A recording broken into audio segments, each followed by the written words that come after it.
ਅੱਜ ਦੇ ਗੱਲਬਾਤ ਦੇ ਵਿੱਚ ਉੱਡਣ ਵਾਲੀਆਂ ਟੈਕਸੀਆਂ ਤੋਂ ਲੈ ਕੇ ਉੱਡਣ ਵਾਲੀਆਂ ਮਿਜ਼ਾਈਲਾਂ ਦੀ ਸਾਰਿਆਂ ਦੀ ਗੱਲਬਾਤ ਹੋਵੇਗੀ।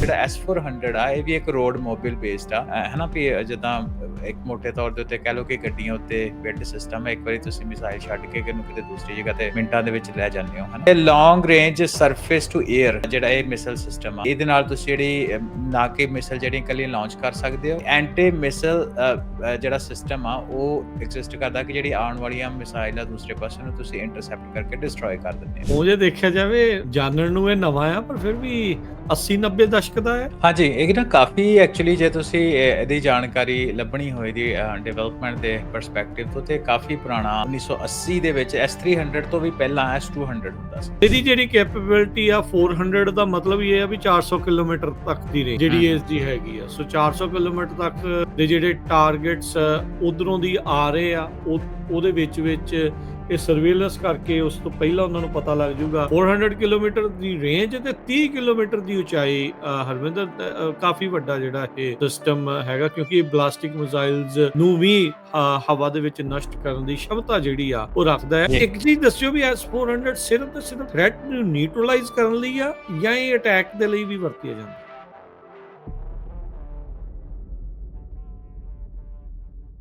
ਪਰ ਜਿਹੜਾ ਇੰਡੀਆ ਦੇ ਸਿਸਟਮ ਦੇ ਵਿੱਚ ਹੈਗਾ ਵਾ ਉਹਦੇ ਵਿੱਚ ਇਹ ਦੱਸਿਆ ਜਾਂਦਾ ਕਿ ਜਿਹੜੀ ਹਰ ਇੱਕ ਬੈਟਰੀ ਆ ਉਹਦੇ ਕੋਲ 6 ਲਾਂਚਰ ਆ, ਇੱਕ ਰਡਾਰ ਆ ਤੇ ਕੰਟਰੋਲ ਸੈਂਟਰ ਆ 128। ਕਾਫੀ ਵੱਡਾ ਸਿਸਟਮ ਆ।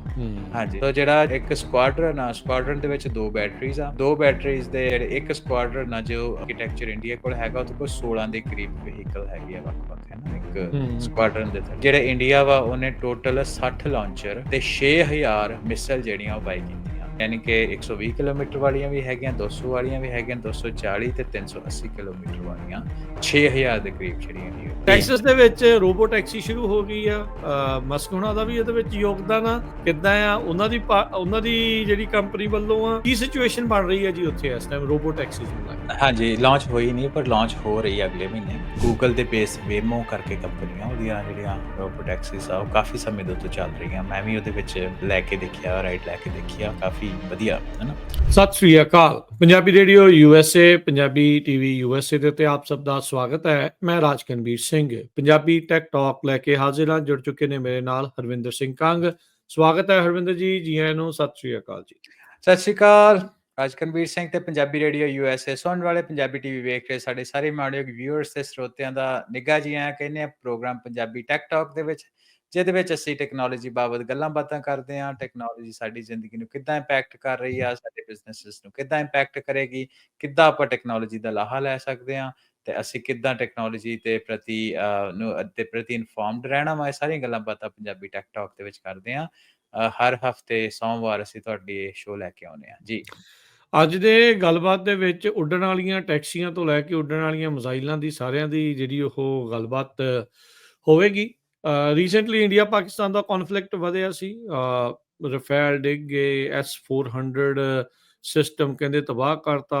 ਉੱਥੇ ਪਾਕਿਸਤਾਨ ਵਾਲੇ ਕਹਿੰਦੇ ਉਹਨਾਂ ਨੇ ਕਰਤਾ, ਇੰਡੀਆ ਵਾਲੇ ਕਹਿੰਦੇ ਉਹਨਾਂ ਨੇ ਕਰਤਾ। ਦੋਨਾਂ ਨੇ ਕਾਫੀ ਜ਼ਿਆਦੀਆਂ ਜਿਹੜੀਆਂ ਚਰਚਾਵਾਂ ਕੀਤੀਆਂ। ਜਦੋਂ ਗਾਜ਼ਾ ਦਾ ਕੌਨਫਲਿਕਟ ਛਿੜਿਆ ਸੀਗਾ, ਜਦੋਂ ਈਰਾਨ ਦੇ ਨਾਲ ਇਜ਼ਰਾਈਲ ਦਾ ਰੌਲਾ ਚੱਲਿਆ ਸੀਗਾ ਤੇ ਉਦੋਂ ਆਪਾਂ ਇੱਕ ਆਇਰਨ ਡੋਮ ਦੇ ਉੱਤੇ ਸਪੈਸ਼ਲ ਸ਼ੋਅ ਕੀਤਾ ਸੀਗਾ। ਆਇਰਨ ਡੋਮ ਕਿੱਦਾਂ ਕੰਮ ਕਰਦਾ, ਕਿਹੜੀ ਟੈਕਨੋਲੋਜੀ ਹੈ, ਕਿਵੇਂ ਆ, ਉਸ ਨੂੰ ਲੈ ਕੇ। ਤੇ ਇੱਥੇ ਵੀ ਬਹੁਤ ਜਿਗਿਆਸਾ ਆ S-400 ਮਿਜ਼ਾਈਲ ਸਿਸਟਮਸ ਨੂੰ ਲੈ ਕੇ, ਜਿਹੜੀ ਉਹ ਖਾਸ ਕਰਕੇ ਜਿਹੜੇ ਮੁਲਕ ਦੇ ਦੁਆਰਾ ਆਪਣੀ ਸੁਰੱਖਿਆ ਦੇ ਲਈ ਜਿਹੜੀ ਉਹ ਵਰਤੀਆਂ ਜਿਹੜੀਆਂ ਹੋ ਜਾਂਦੀਆਂ ਹੈਗੀਆਂ ਆ। ਸੋ ਇਹ ਕੀ ਆ system, surface to air missile ਕਿੱਦਾਂ ਇਹ ਕੰਮ ਕਰ ਰਹੀ, ਕੀ ਇਹਦਾ ਆਰਕੀਟੈਕਟ ਆ, ਕਿੱਥੋਂ ਆਈ ਆ ਤੇ ਇੰਡੀਆ ਦੇ ਕੋਲ ਖਾਸ ਕਰਕੇ ਇਹ ਸਿਸਟਮ ਕਿੱਦਾਂ ਹੈਗਾ ਆ, ਕਿਵੇਂ ਆ, ਉਹਦੇ ਬਾਰੇ ਵੀ ਜਿਹੜੀ ਉਹ ਆਪਾਂ ਚਰਚਾ ਇਸ ਪੂਰੇ ਪ੍ਰੋਗਰਾਮ 'ਚ ਕਰਾਂਗੇ। ਟੈਕਨੀਕਲ ਪੁਆਇੰਟ ਆਫ ਵਿਊ ਤੋਂ ਜਾਣਨ ਦੀ ਕੋਸ਼ਿਸ਼ ਕਰਾਂਗੇ। ਉੱਦਾਂ ਕੋਈ ਮਿਲਟਰੀ ਐਕਸਪਰਟਸ ਤਾਂ ਨਹੀਂ ਅਸੀਂ, ਪਰ ਇਹ ਆ ਵੀ ਜੋ ਆਪਣੇ ਕੋਲ ਇਨਫੋਰਮੇਸ਼ਨ ਪਬਲਿਕਲੀ ਅਵੇਲੇਬਲ ਆ ਉਹ ਆਪਾਂ ਤੁਹਾਡੇ ਨਾਲ ਸਾਂਝੀ ਕਰਨ ਦੀ ਕੋਸ਼ਿਸ਼ ਜਿਹੜੀ ਉਹ ਕਰਾਂਗੇ ਵੀ ਓਵਰਆਲ ਇਹ ਸਿਸਟਮ ਕੰਮ ਜਿਹੜਾ ਉਹ ਕਿੱਦਾਂ ਕਰਦਾ ਹੈਗਾ ਆ। ਸੋ ਸ਼ੁਰੂਆਤ ਕਰਨੀ ਹੋਵੇ ਹਰਵਿੰਦਰ, S-400 ਸਿਸਟਮ ਜਿਹੜਾ ਰਸ਼ੀਆ ਦੇ ਦੁਆਰਾ ਇਜਾਦ ਕੀਤਾ ਗਿਆ ਸੀਗਾ, ਇਹ ਸਿਸਟਮ ਦੇ ਬਾਰੇ ਇੰਟਰੋਡਕਸ਼ਨ ਜੇ ਦੇਣੀ ਹੋਵੇ S-400 ਸਿਸਟਮ ਦੀ, ਕੀ ਹੈ ਜੀ? ਹਾਂਜੀ, ਤੁਸੀਂ ਦੱਸਿਆ ਕਿ ਰਸ਼ੀਅਨ ਬਿਲਡ ਸਿਸਟਮ ਆ S-400 ਇਹਨੂੰ ਨੇਟੋ ਦੇ ਵਿੱਚ ਇਹਦਾ ਕੋਡ ਨੇਮ ਆ ਜਿਹੜਾ ਉਹ SA-21 ਗਰਾਊਲਰ ਕਹਿੰਦੇ ਉਹਨੂੰ, ਹੈ ਨਾ? ਜਾਂ ਮੋਟੇ ਤੌਰ ਤੇ ਗਰਾਊਲਰ ਵੀ ਕਹਿ ਦਿੰਦੇ ਆ। ਸੋ ਬੇਸਿਕਲੀ ਇਹ ਰੋਡ ਦੇ ਉੱਤੇ ਮੋਬਿਲ ਆ, ਹੈ ਨਾ? ਆਪਾਂ ਇੱਕ ਚੀਜ਼ ਨੋਟ ਕੀਤੀ ਹੋਣੀ ਪਿਛਲੇ ਸਮੇਂ ਦੇ ਵਿੱਚ ਇੱਕ ਮਿਜ਼ਾਈਲ ਲਾਂਚਰ ਜਿਹੜੇ ਹੁੰਦੇ ਆ, ਕਿਉਂਕਿ ਵਾਰ ਜਿਹੜੀਆਂ ਬੜੀਆਂ ਡਾਇਨਾਮਿਕ ਹੋ ਰਹੀਆਂ, ਮੈਂ ਥੋੜ੍ਹਾ ਜਿਹਾ ਇਸ ਲਈ ਇਹਦੇ ਵਿੱਚ ਜਾ ਰਿਹਾ ਇਤਿਹਾਸ ਵਿੱਚ ਵੀ ਇਹਦੀ ਕਿਉਂ ਜ਼ਿਆਦਾ ਪਾਪੂਲਰ ਆ। ਕਿਉਂਕਿ ਜਦੋਂ ਤੁਸੀਂ ਕਿਸੇ ਜਗ੍ਹਾ ਤੋਂ ਕੋਈ ਆਰਮੀਜ਼ ਆਪਸ ਕਨਫਲਿਕਟ ਵਿੱਚ ਆਉਂਦੀਆਂ, ਦੋਹਾਂ ਆਰਮੀ ਕੋਲ ਰੇਡਾਰ ਵਗੈਰਾ ਹੁੰਦੇ ਆ, ਤਾਂ ਉਹਦੇ ਵਿੱਚ ਇੱਕ ਜਗ੍ਹਾ ਤੋਂ ਜਦੋਂ ਮਿਜ਼ਾਈਲ ਛੱਡੀ ਜਾਂਦੀ ਆ ਜਾਂ ਮਿਜ਼ਾਈਲ ਛੱਡੀ ਜਾਂਦੀ ਆ, ਤੇ ਉਹਦੇ ਵਿੱਚ ਕੀ ਹੁੰਦਾ ਕਿ ਉਹਦੀ ਲੋਕੇਸ਼ਨ ਪਤਾ ਲੱਗ ਜਾਂਦੀ ਵੀ ਕਿਹੜੀ ਜਗ੍ਹਾ ਤੋਂ ਉਹਨੇ ਆਪਣੀ ਜਿਹੜੀ ਐਗਜ਼ੈਕਟ ਲੋਕੇਸ਼ਨ ਪਤਾ ਲੱਗ ਜਾਂਦੀ, ਕਿੱਥੋਂ ਜਿਹੜੀ ਮਿਸਾਈਲ ਆ ਲਾਂਚ ਹੋਈ ਆ। ਸੋ ਉਹਦੇ ਵਾਸਤੇ ਦੁਨੀਆ ਭਰ ਦੇ ਵਿੱਚ ਜਿਹੜੇ ਮਿਸਾਈਲ ਲਾਂਚਰ ਆ, ਉਹ ਮੋਬਾਈਲ ਮਿਸਾਈਲ ਲਾਂਚਰ ਜਿਹੜੇ ਆ ਉਹ ਆਉਣੇ ਸਾਹਮਣੇ ਸ਼ੁਰੂ ਹੋਏ। ਸੋ ਜਿਹੜਾ S-400 ਆ, ਇਹ ਵੀ ਇੱਕ ਰੋਡ ਮੋਬਾਈਲ ਬੇਸਡ ਆ, ਹੈ ਨਾ? ਵੀ ਜਿੱਦਾਂ ਇੱਕ ਮੋਟੇ ਤੌਰ ਦੇ ਉੱਤੇ ਕਹਿ ਲਓ ਕਿ ਗੱਡੀਆਂ ਉੱਤੇ ਬਿਲਡ ਸਿਸਟਮ ਹੈ, ਇੱਕ ਵਾਰੀ ਤੁਸੀਂ ਮਿਸਾਈਲ ਛੱਡ ਕੇ ਇਹਨੂੰ ਕਿਤੇ ਦੂਸਰੀ ਜਗ੍ਹਾ ਤੇ ਮਿੰਟਾਂ ਦੇ ਵਿੱਚ ਲੈ ਜਾਂਦੇ ਹੋ, ਹੈ ਨਾ? ਤੇ ਲੌਂਗ ਰੇਂਜ ਸਰਫੇਸ ਟੂ ਏਅਰ ਜਿਹੜਾ ਇਹ ਮਿਸਾਈਲ ਸਿਸਟਮ ਆ, ਜਿਹਦੀ ਕਿ ਇਹਦੇ ਨਾਲ ਤੁਸੀਂ ਜਿਹੜੀ ਨਾ ਕਿ ਮਿਸਾਈਲ ਜਿਹੜੀਆਂ ਇਕੱਲੀਆਂ ਲਾਂਚ ਕਰ ਸਕਦੇ ਹੋ, ਕਿ ਐਂਟੀ ਮਿਸਾਈਲ ਜਿਹੜਾ ਸਿਸਟਮ ਆ ਉਹ ਐਗਜ਼ਿਸਟ ਕਰਦਾ, ਕਿ ਜਿਹੜੀ ਆਉਣ ਵਾਲੀਆਂ ਮਿਸਾਈਲ ਆ ਦੂਸਰੇ ਪਾਸੇ ਨੂੰ ਤੁਸੀਂ ਇੰਟਰਸੈਪਟ ਕਰਕੇ ਡਿਸਟਰੋਏ ਕਰ ਦਿੰਦੇ ਹੋ। ਵੈਸੇ ਇਹ ਜਿਹੜੀ ਟੈਕਨੋਲੋਜੀ ਇਹ ਨਵੀਂ ਨਹੀਂ ਆ, ਆਪਾਂ ਇਹ ਦੱਸਦੇ ਜਾਈਏ ਕਿ ਜਦੋਂ ਕਿਉਂਕਿ ਮੇਰੀ ਬੈਚਲਰ ਜਿਹੜੀ ਉਹ ਕਮਿਊਨੀਕੇਸ਼ਨ ਦੀ ਆ, ਉਹਦੇ ਵਿੱਚ ਅਸੀਂ ਇਸ ਟੈਕਨੋਲੋਜੀ ਨੂੰ ਥੋੜ੍ਹਾ ਬਹੁਤਾ, ਚਲੋ ਇਹਦਾ ਐਗਜ਼ੈਕਟ ਸੇਮ ਤਾਂ ਨਹੀਂ, ਪਰ 2000 ਦੇ ਵਿੱਚ ਇਸ ਟੈਕਨੋਲੋਜੀ ਨੂੰ ਪੜ੍ਹਦੇ ਆਏ ਹਾਂ, ਤੇ ਇਹ ਜਿਹੜੀ ਟੈਕਨੋਲੋਜੀ ਆ ਇਹ ਕਾਫੀ ਸਮੇਂ ਤੋਂ ਵਾਰ ਦੇ ਵਿੱਚ ਡਿਪਲੋਏ ਹੁੰਦੀ ਰਹੀ ਹੈ। ਇਹ ਉਹਦੀ ਐਡਵਾਂਸ ਵਰਜ਼ਨ ਹੀ ਆ। ਰਸ਼ੀਆ ਦੇ ਵਿੱਚ ਇਹ ਤੋਂ ਪਹਿਲੇ S-300 P ਫੈਮਿਲੀ ਦੀ ਜਿਹੜੀ ਮਿਸਾਈਲਸ ਹੈਗੀਆਂ ਸੀ, ਜਾਂ ਐਂਟੀ ਮਿਸਾਈਲ ਸਿਸਟਮ ਹੈਗਾ ਸੀ, ਤੇ ਉਹ ਤੋਂ ਬਾਅਦ ਉਹਦਾ ਜਿਹੜਾ ਅਗਲਾ ਵਰਜ਼ਨ ਆ ਉਹ S-400 ਆ। ਇਹ ਰਸ਼ੀਆ ਦੇ ਤੌਰ ਦੇ ਉੱਤੇ ਵੀ ਕਹਿ ਲਿਆ ਜਾਏ ਤੇ ਉਹਦੇ ਅੱਪਰ ਟੀਅਰ ਹੈਗੀ ਆ ਏਅਰ ਡਿਫੈਂਸ ਸਿਸਟਮ ਦਾ, ਜਿਹਦੇ ਵਿੱਚ ਇਹ ਜਿਹੜੇ S-400 ਜਿਹੜੇ ਆ ਉਹ ਡਿਪਲੋਇਡ ਆ। ਸੋ ਕਾਫੀ ਐਡਵਾਂਸ ਤੇ ਸਿਸਟਮ ਆ, ਤੇ ਇਹਦੇ ਅਸੀਂ ਜਿਹੜਾ ਰੀਅਲ ਟਾਈਮ ਯੂਜ਼ੇਜ ਇੰਡੋ ਪਾਕ ਜਿਹੜੇ 3 ਦਿਨ ਦੀ ਕਨਫਲਿਕਟ ਚੱਲੀ, ਉਹਦੇ ਵਿੱਚ ਅਸੀਂ ਖਾਸਾ ਦੇਖਿਆ ਜੀ। ਸੋ ਕੀ ਕੰਪੋਨੈਂਟਸ ਜਿਹੜੇ ਇਸ ਦੇ ਹੁੰਦੇ ਆ, ਕਿਵੇਂ ਇਹ ਹੁੰਦੀ ਹੈ ਡਿਵੈਲਪਮੈਂਟ ਦੀ? ਆਪਾਂ ਜੇ ਪਹਿਲੋਂ ਇਹ ਸਾਰੀਆਂ ਚੀਜ਼ਾਂ ਆਪਾਂ ਗੱਲ ਕਰਦੇ ਹਾਂ, ਜਿੱਦਾਂ ਤੁਸੀਂ ਦੱਸਿਆ ਵੀ S-200 S-300 ਜਿਹੜੇ ਪਹਿਲੋਂ ਸਿਸਟਮ ਹੁੰਦੇ ਸੀਗੇ, ਉਹ ਜੇ ਦੇਖਿਆ ਜਾਵੇ ਜਾਣਨ ਨੂੰ ਇਹ ਨਵਾਂ ਆ, ਪਰ ਫਿਰ ਵੀ 80-90 ਦਸ਼ਕ ਦਾ ਹੈ। ਹਾਂਜੀ, ਇਹ ਨਾ ਕਾਫੀ ਐਕਚੁਅਲੀ ਜੇ ਤੁਸੀਂ ਇਹਦੀ ਜਾਣਕਾਰੀ ਲੱਭਣੀ ਹੋਏ ਦੀ ਡਿਵੈਲਪਮੈਂਟ ਦੇ ਪਰਸਪੈਕਟਿਵ ਤੋਂ, ਤੇ ਕਾਫੀ ਪੁਰਾਣਾ 1980 ਦੇ ਵਿੱਚ S-300 ਤੋਂ ਵੀ ਪਹਿਲਾਂ S-200 ਹੁੰਦਾ ਸੀ। ਠੀਕ ਹੈ ਜੀ। S-200 ਮਿਜ਼ਾਈਲ ਸਿਸਟਮ ਸ਼ੁਰੂ ਹੋਇਆ, ਪਰ ਅਸੀਂ ਉਹ ਇਹੋ ਜਿਹਾ ਟਾਈਮ ਅਸੀਂ ਰਸ਼ੀਆ ਦੇ ਵਿੱਚ ਦੇਖਦੇ ਕਿ ਰਸ਼ੀਆ ਦਾ ਜਿਹੜਾ ਕੋਲੈਪਸ ਹੌਲੀ-ਹੌਲੀ ਹੋ ਰਿਹਾ ਸੀ। ਹਾਂਜੀ। S-200 ਦਾ ਡਿਜ਼ਾਇਨ ਸਾਰਿਆਂ ਦੇ ਸਾਹਮਣੇ ਆਇਆ, ਪਰ ਜਿਹੜਾ ਸਟੇਟ ਕਮਿਸ਼ਨ ਉਹ ਬੈਠਾ, ਉਹਨੇ ਉਹਨੂੰ ਰਿਜੈਕਟ ਕਰ ਦਿੱਤਾ, ਕਹਿੰਦਾ ਨਹੀਂ ਜੀ ਇਹਦੀ ਤਾਂ ਕਾਸਟ ਹੀ ਬਹੁਤ ਜ਼ਿਆਦਾ ਵਾ, ਤੇ ਅਜੇ ਸਾਨੂੰ ਉਹਨਾਂ ਕੋਈ ਥ੍ਰੈਟ ਹੈ ਵੀ ਨਹੀਂ ਉਸ ਟਾਈਮ ਦੇ ਉੱਤੇ, ਅਰਲੀ 80s ਦੇ ਵਿੱਚ ਕਰੂਜ਼ ਮਿਸਾਈਲਸ ਦਾ। ਤੇ ਪਰ ਜਿਹੜਾ ਲੇਟ 1980s ਦੇ ਵਿੱਚ ਜਦੋਂ ਕਿ ਹੈ ਨਾ ਐਕਚੁਅਲ ਕੋਲੈਪਸ ਦੇ ਆਪਾਂ ਰਸ਼ੀਆ ਨੇੜੇ ਆ ਗਿਆ, ਤੇ ਇਹਨੂੰ ਦੁਬਾਰਾ ਸਟਾਰਟ ਜਿਹੜਾ ਉਹ ਕੀਤਾ ਗਿਆ, ਹੈ ਨਾ? ਤੇ ਜਿਹਦਾ ਇਹਦਾ ਕੋਡ ਨੇਮ ਦਿੱਤਾ ਗਿਆ ਸੀ ਟਰੰਪ ਦੇ ਤੌਰ ਦੇ ਉੱਤੇ, ਹੈ ਨਾ? ਵੀ ਲੌਂਗ ਰੇਂਜ ਤੇ ਸਟੈਲਥ 에ਅਰਕ੍ਰਾਫਟ, ਕਿਉਂਕਿ ਉਸ ਟਾਈਮ ਦੇ ਉੱਤੇ ਇਦਾਂ ਦੀ ਟੈਕਨੋਲੋਜੀ ਸਾਹਮਣੇ ਆਉਣ ਲੱਗ ਪਈ ਸੀ ਵੀ ਜਿਹੜੇ ਨਾਨ ਡਿਟੈਕਟੇਬਲ ਰੇਡਾਰ ਤੋਂ ਡਿਟੈਕਟ ਨਾ ਹੋਣ ਵਾਲੇ 에ਅਰਕ੍ਰਾਫਟ ਆ, ਉਹ ਬਾਹਰ ਆਉਣੇ ਸ਼ੁਰੂ ਹੋ ਗਏ ਸੀ। ਸੋ ਉਹਨਾਂ ਨੂੰ ਟਾਰਗੇਟ ਕਰਨ ਦੇ ਵਾਸਤੇ ਇਹ ਜਿਹੜਾ S-300 ਸਿਸਟਮ ਆ ਉਹ ਸਾਹਮਣੇ ਜਿਹੜਾ ਉਹ ਲੈ ਕੇ ਆਂਦਾ, ਹੈ ਨਾ? ਉਸ ਤੋਂ ਬਾਅਦ ਹੌਲੀ-ਹੌਲੀ ਜਿੱਦਾਂ ਟੈਕਨੋਲੋਜੀ ਵੱਧਦੀ ਆ, ਸੋ ਉਹਦੇ ਸੰਬੰਧ ਦੇ ਵਿੱਚ ਇਹ ਜਿਹੜੀ ਆ ਹੌਲੀ-ਹੌਲੀ ਵੱਧਦੀ ਗਈ। ਤੇ 1993 ਦੇ ਵਿੱਚ ਇਹਦਾ ਜਿਹੜਾ ਸਵਿਚ ਕਰ ਦਿੱਤਾ ਗਿਆ S-300P ਤੋਂ S-400, ਕਿ ਚਲੋ USSR ਤੇ ਚਲੋ 1991 ਦੇ ਵਿੱਚ ਕੋਲੈਪਸ ਹੋ ਗਿਆ, ਪਰ ਉਹਨੇ ਆਪਣੇ ਦੁਬਾਰਾ ਬਿਲਡ ਆਪਣੇ ਆਪ ਨੂੰ ਸ਼ੁਰੂ ਕਰਨਾ ਕੀਤਾ, ਤਾਂ 1993 ਦੇ ਵਿੱਚ ਫਾਰਮਲੀ ਇਹਦੇ ਤੇ ਵਰਕ ਸ਼ੁਰੂ ਹੋਇਆ। ਤੇ 1999 ਤੱਕ ਜਿਹੜਾ ਇਹਦੀ ਟੈਕਨੋਲੋਜੀ ਪੂਰੀ ਤਰ੍ਹਾਂ ਡਿਵੈਲਪ ਹੋ ਗਈ ਸੀ। ਸੋ ਇਹਦੇ ਕਰਕੇ ਜਿਹੜੇ ਇਹਦੇ ਲਾਈਵ ਟੈਸਟ ਜਿਹੜੇ ਸ਼ੁਰੂ ਕੀਤੇ ਗਏ ਉਹ 1999 ਦੇ ਵਿੱਚ, ਹੈ ਨਾ? ਇਹਦੇ ਲਾਈਵ ਠੀਕ ਟੈਸਟ ਹੈ। ਅਪ੍ਰੈਲ 2007 ਦੇ ਬਾਅਦ ਤੋਂ ਬਾਅਦ ਮਲਟੀਪਲ ਟੈਸਟ ਹੁੰਦੇ ਰਹੇ, ਤੇ 2007 ਦੇ ਵਿੱਚ ਇਹਨੂੰ ਅਪਰੂਵ ਕਰ ਦਿੱਤਾ ਗਿਆ ਸਰਵਿਸ ਦੇ ਵਾਸਤੇ, ਤੇ ਮਾਸਕੋ ਦੀ ਜਿਹੜੀ ਕੰਬੈਟ ਬਟਾਲੀਅਨ ਆ ਉਹਦੇ ਵਿੱਚ ਇਹਨੂੰ ਅਗਸਤ 2007 ਵਿੱਚ ਡਿਪਲੋਏ ਕਰ ਦਿੱਤਾ ਗਿਆ, ਹੈ ਨਾ? ਤੇ ਉਸ ਤੋਂ ਬਾਅਦ ਇਹਦੀ ਜਿਹੜੀ ਮਲਟੀਪਲ ਜਿਹੜੀਆਂ ਡਿਪਲੋਇਮੈਂਟ ਹੁੰਦੀਆਂ ਰਹੀਆਂ। 2015 ਦੇ ਵਿੱਚ ਜਿੱਦਾਂ 에ਅਰ ਬੇਸ ਦੇ ਵਿੱਚ ਇਹਨੂੰ ਡਿਪਲੋਏ ਕੀਤਾ ਗਿਆ, ਹੈ ਨਾ? ਇੰਟਰਨੈਸ਼ਨਲੀ ਇਹਨੂੰ ਸੀਰੀਆ ਦੇ ਵਿੱਚ ਜਿਹੜਾ ਹਮਾਇਮੀਨ ਕਰਕੇ 에ਅਰ ਬੇਸ ਹੈਗਾ, ਉੱਥੇ ਇਹਨੂੰ ਡਿਪਲੋਏ ਕੀਤਾ ਗਿਆ। ਤੇ ਉਸ ਤੋਂ ਬਾਅਦ 2018 ਤੋਂ ਲੈ ਕੇ 2025 ਦੀ ਤੱਕ, ਮਾਫੀ ਚਾਹੁੰਦਾ, 2018 ਤੋਂ ਲੈ ਕੇ 25 ਤੱਕ ਵੱਖ-ਵੱਖ ਦੇਸ਼ਾਂ ਦੇ ਵਿੱਚ ਇਹਦੀ ਜਿਹੜੀ ਐਕਸਪੋਰਟ ਡਿਲੀਵਰੀ ਉਹਦੀ ਕੀਤੀ ਗਈ, ਜਿਹਦੇ ਵਿੱਚ ਠੀਕ ਆ। ਚਾਈਨਾ ਆ ਗਿਆ, ਟਰਕੀ ਕੋਲ ਵੀ ਇੱਕ ਗਿਆ, ਇੰਡੀਆ ਨੇ ਕੀਤਾ। ਆਪਾਂ ਇੰਡੀਆ ਬਾਰੇ ਡਿਟੇਲ ਲੇਟਰ ਔਨ ਗੱਲ ਕਰਾਂਗੇ। ਬੈਲਾਰੂਸ ਨੂੰ ਇਹ ਭੇਜਿਆ ਗਿਆ। ਸੋ ਕਾਫੀ ਕੰਟਰੀਜ਼ ਨੇ S-400 ਸਿਸਟਮ ਜਿਹੜਾ ਉਹਨੂੰ ਬਾਈ ਕੀਤਾ ਤੇ ਡਿਪਲੋਏ ਕੀਤਾ ਜੀ। ਟਰਕੀ ਵਾਲਿਆਂ ਦਾ ਜਾਂ ਨਾਟੋ ਵਾਲਿਆਂ ਦੇ ਨਾਲ ਰੌਲਾ ਪਿਆ ਸੀ, ਕਿਉਂਕਿ ਨਾਟੋ ਦਾ ਉਹ ਹੈਗਾ ਵੀ ਆ, ਮੈਂਬਰ ਵੀ ਆ, ਤੇ ਇੰਟਰਓਪਰੇਟੇਬਿਲਿਟੀ ਦਾ ਕਾਫੀ ਜਿਹੜਾ ਉਹ ਰੌਲਾ ਰਿਹਾ ਸੀ। ਪਰ ਭੂਗੋਲਿਕ ਥਾਂ ਤੇ ਟਰਕੀ ਦੀ ਥਾਂ ਜਿਹੀ ਹੋਣ ਕਰਕੇ ਆਪਾਂ ਨੂੰ ਪਤਾ ਆ ਵੀ ਉਹਦੇ ਨਾਲ ਸਾਰੇ ਜਾਣੇ ਜਿਹੜੇ ਉਸ ਤਰੀਕੇ ਨਾਲ ਵਾੜਾ ਕਰਦੇ ਨਹੀਂ ਆ। ਅਲਜੀਰੀਆ ਨੇ ਵੀ ਇਹ ਜਿਹੜਾ ਹਰਵਿੰਦਰ S-400 ਸਿਸਟਮ ਜਿਹੜਾ ਉਹ ਲਿਆ ਸੀਗਾ, ਪਰ ਕਹਿੰਦੇ ਵੀ ਬਾਹਰੀ ਇਨਫੋਰਮੇਸ਼ਨ ਉਸਦੇ ਬਾਰੇ ਇੰਨੀ ਜ਼ਿਆਦਾ ਉਹ ਮੌਜੂਦ ਨਹੀਂ ਆ। ਸੋ ਕੀ ਪਾਰਟਸ ਨੇ, ਕੀ ਆਰਕੀਟੈਕਟ ਇਹਦਾ ਕਿੱਦਾਂ ਦਾ ਆ, ਕਿਉਂਕਿ ਇਹ ਟੈਕਨੋਲੋਜੀ ਦੇ ਵਿੱਚ ਹੁਣ ਇੱਦਾਂ ਆ ਵੀ ਕੋਈ ਪਹਿਲੋਂ ਥ੍ਰੈਟ ਹੋਊਗਾ, ਉਹਨੂੰ ਦੇਖਣਾ, ਕੋਈ ਮਿਜ਼ਾਈਲ ਆ ਰਹੀ ਆ ਜਾਂ ਕੋਈ ਵੀ ਉੱਡਣ ਵਾਲੀ ਚੀਜ਼ ਜਿਹੜੀ ਉਹ ਆ ਰਹੀ ਆ, ਉਹ ਡਿਟੈਕਟ ਕਰਨਾ ਆ, ਰਡਾਰ ਹੋਊਗਾ, ਫਿਰ ਉਧਰੋਂ ਲਾਂਚ ਵੀ ਕਰਨਾ ਆ, ਕੰਟਰੋਲ ਯੂਨਿਟ ਵੀ ਹੋਊਗਾ। ਸੋ ਕੀ ਇਹਦਾ ਆਰਕੀਟੈਕਟ ਕਿੱਦਾਂ ਕੰਮ ਕਰ ਰਿਹਾ ਹੈ? ਹਾਂਜੀ, ਹਾਂਜੀ। ਸੋ ਆਰਕੀਟੈਕਚਰ ਦੀ ਗੱਲ ਕਰਕੇ ਤੁਸੀਂ ਬੈਲਾਰੂਸ ਦੀ ਗੱਲ ਕੀਤੀ, ਉਹ ਤੋਂ ਬਾਅਦ ਅਲਜੀਰੀਆ ਹੋ ਗਿਆ, ਸਾਊਦੀ ਅਰੇਬੀਆ ਹੋ ਗਿਆ, ਈਰਾਨ ਦੇ ਵੀ ਲੈਟਰ ਆਫ ਇੰਟੈਂਟ ਇਹਨੂੰ ਭੇਜਿਆ ਵੀ ਸਾਨੂੰ ਵੀ ਇਹ ਸਿਸਟਮ ਦਿਓ, ਪਰ ਅਜੇ ਉਹਨਾਂ ਤੱਕ ਉਹਨਾਂ ਨੂੰ ਕੁਛ ਉੱਦਾਂ ਦਾ ਦਿੱਤਾ ਜਿਹੜਾ ਉਹ ਨਹੀਂ ਗਿਆ, ਹੈ ਨਾ। ਸੋ ਤੁਸੀਂ ਆਪਾਂ ਹੁਣ ਗੱਲ ਕਰਦੇ ਥੋੜ੍ਹੇ ਜਿਹੇ ਆਰਕੀਟੈਕਚਰ ਦੀ, ਹੈ ਨਾ, ਇਹਨੂੰ ਲੈ ਕੇ ਦਾ ਆਰਕੀਟੈਕਚਰ ਕਿੱਦਾਂ ਦਾ। ਸੋ ਸਾਰੇ ਤੋਂ ਜਿਹੜਾ ਵੱਡਾ ਯੂਨਿਟ ਆ ਇਸ ਸਿਸਟਮ ਦੇ ਵਿੱਚ, ਉਹਨੂੰ ਅਸੀਂ ਕਹਿੰਦੇ ਹਾਂ ਸਕੁਆਡਰੋਨ, ਠੀਕ ਆ। ਸੋ ਸਕੁਆਡਰੋਨ ਇੱਕ ਆਪਣੇ ਆਪ ਦੇ ਵਿੱਚ ਪੂਰੇ ਦਾ ਪੂਰਾ ਸਿਸਟਮ ਆ, ਠੀਕ ਆ। ਸੋ ਬੇਸਿਕਲੀ ਕੀ ਹੈ ਕਿ ਜਿਹੜਾ ਪੂਰਾ ਦਾ ਪੂਰਾ ਜਿਹੜਾ ਸਭ ਤੋਂ ਵੱਡਾ ਦਾ ਸਿਸਟਮ ਹੈ, ਇੱਕ ਸਕੁਆਡਰਨ ਦੇ ਵਿੱਚ 2 ਬੈਟਰੀਜ਼ ਹੁੰਦੀਆਂ। ਸੋ ਬੈਟਰੀਜ਼ ਕੀ ਹੁੰਦੀ ਆ ਉਹਦੇ ਬਾਰੇ ਮੈਂ ਦੱਸਦਾ, ਪਰ ਜਿਹੜੇ ਵੱਡੇ ਤੌਰ ਦੇ ਉੱਤੇ ਜਿਸ ਤਰ੍ਹਾਂ ਨੂੰ ਆਪਰੇਟ ਕੀਤਾ ਜਾਂਦਾ, ਉਹ 2 ਬੈਟਰੀਜ਼ ਨੂੰ ਇਕੱਠਿਆਂ ਕਰਕੇ ਉਹਨੂੰ ਇੱਕ ਸਕੁਆਡਰਨ ਕਿਹਾ ਜਾਂਦਾ। ਹੁਣ ਜਿਹੜੀ ਬੈਟਰੀ ਆਪਣੇ ਆਪ ਦੇ ਵਿੱਚ ਇੱਕ ਫੁੱਲ ਸਿਸਟਮ ਆ, ਹੈ ਨਾ। ਉਹਦੇ ਕੋਲ ਆਪਣੇ ਮਿਸਾਈਲ ਲਾਂਚਰ ਆ, ਉਹਦੇ ਕੋਲ ਆਪਣੇ ਰੇਡਾਰ ਸਿਸਟਮ ਆ, ਦੋਵੇਂ ਐਂਗੇਜਮੈਂਟ ਰੇਡਾਰ ਤੇ ਸਰਵੇਲੈਂਸ ਰੇਡਾਰ ਦੋਹੇ, ਹੈ ਨਾ। 2 ਤਰ੍ਹਾਂ ਦੇ ਸਿਸਟਮ ਹੁੰਦੇ ਆ ਕਿ ਤੁਸੀਂ ਡਿਟੈਕਟ ਕਰ ਰਹੇ ਹੋ ਕਿਹੜੀ ਤੁਹਾਨੂੰ ਥ੍ਰੈਟ ਆ ਰਹੀ ਹੈ। ਦੂਸਰੇ ਤੌਰ ਦੇ ਤੇ ਉੱਤੇ ਕਿੱਥੇ ਘੱਲਣਾ ਆ। ਗੱਡੀ ਆ, ਹਾਂ, ਉਹਨੂੰ ਵੀ ਲਗਾਤਾਰ ਟਰੈਕ ਕਰਨਾ, ਕਿਉਂਕਿ ਇਹ ਨਾ ਫੀਡਬੈਕ ਸਿਸਟਮ ਹੁੰਦਾ। ਜਿੰਨਾ ਕੁ ਮੇਰੀ ਆਪਾਂ ਬੈਚਲਰਸ ਦੇ ਵਿੱਚ ਪੜ੍ਹਿਆ ਸੀ ਕਮਿਊਨੀਕੇਸ਼ਨ ਸਿਸਟਮ ਦੇ ਵਿੱਚ, ਰੇਡਾਰ ਸਿਸਟਮ ਦੇ ਵਿੱਚ, ਕਿ ਇਹਦਾ ਜਿਹੜਾ ਇਹਨੂੰ ਲਗਾਤਾਰ ਇਹ ਫੀਡਬੈਕ ਦੇ ਅਕੋਰਡਿੰਗ ਨਹੀਂ ਹੁੰਦੀ, ਕਿਉਂਕਿ ਜੇ ਮੰਨ ਲਓ ਤੁਸੀਂ ਕਿਸੇ ਮਿਸਾਈਲ ਨੂੰ ਚੇਂਜ ਕਰ ਰਹੇ ਹੋ ਤੇ ਮਿਸਾਈਲ ਕਿਸੇ ਟ੍ਰੈਜੈਕਟਰੀ ਉੱਤੇ ਆ ਰਹੀ ਆ, ਤੇ ਮੰਨ ਲਓ ਟ੍ਰੈਜੈਕਟਰੀ ਉਹਦੀ ਚੇਂਜ ਹੋ ਜਾਂਦੀ ਆ, ਉਹ ਲਗਾਤਾਰ ਜਿਹੜਾ ਇਹ ਗਾਈਡਿੰਗ ਸਿਸਟਮ ਹੁੰਦਾ ਵੀ ਉਹਨੂੰ ਲਗਾਤਾਰ ਉਹਦੀ ਜਿਹੜੀ ਟ੍ਰੈਜੈਕਟਰੀ ਉਹਨੂੰ ਟਰੈਕ ਕਰਦੇ ਰਹਿਣਾ ਹੁੰਦਾ, ਤਾਂ ਕਿ ਜਿਹੜਾ ਟਾਰਗੇਟ ਉਹ ਸਹੀ ਤਰੀਕੇ ਦੇ ਨਾਲ ਹਿੱਟ ਕਰੇ।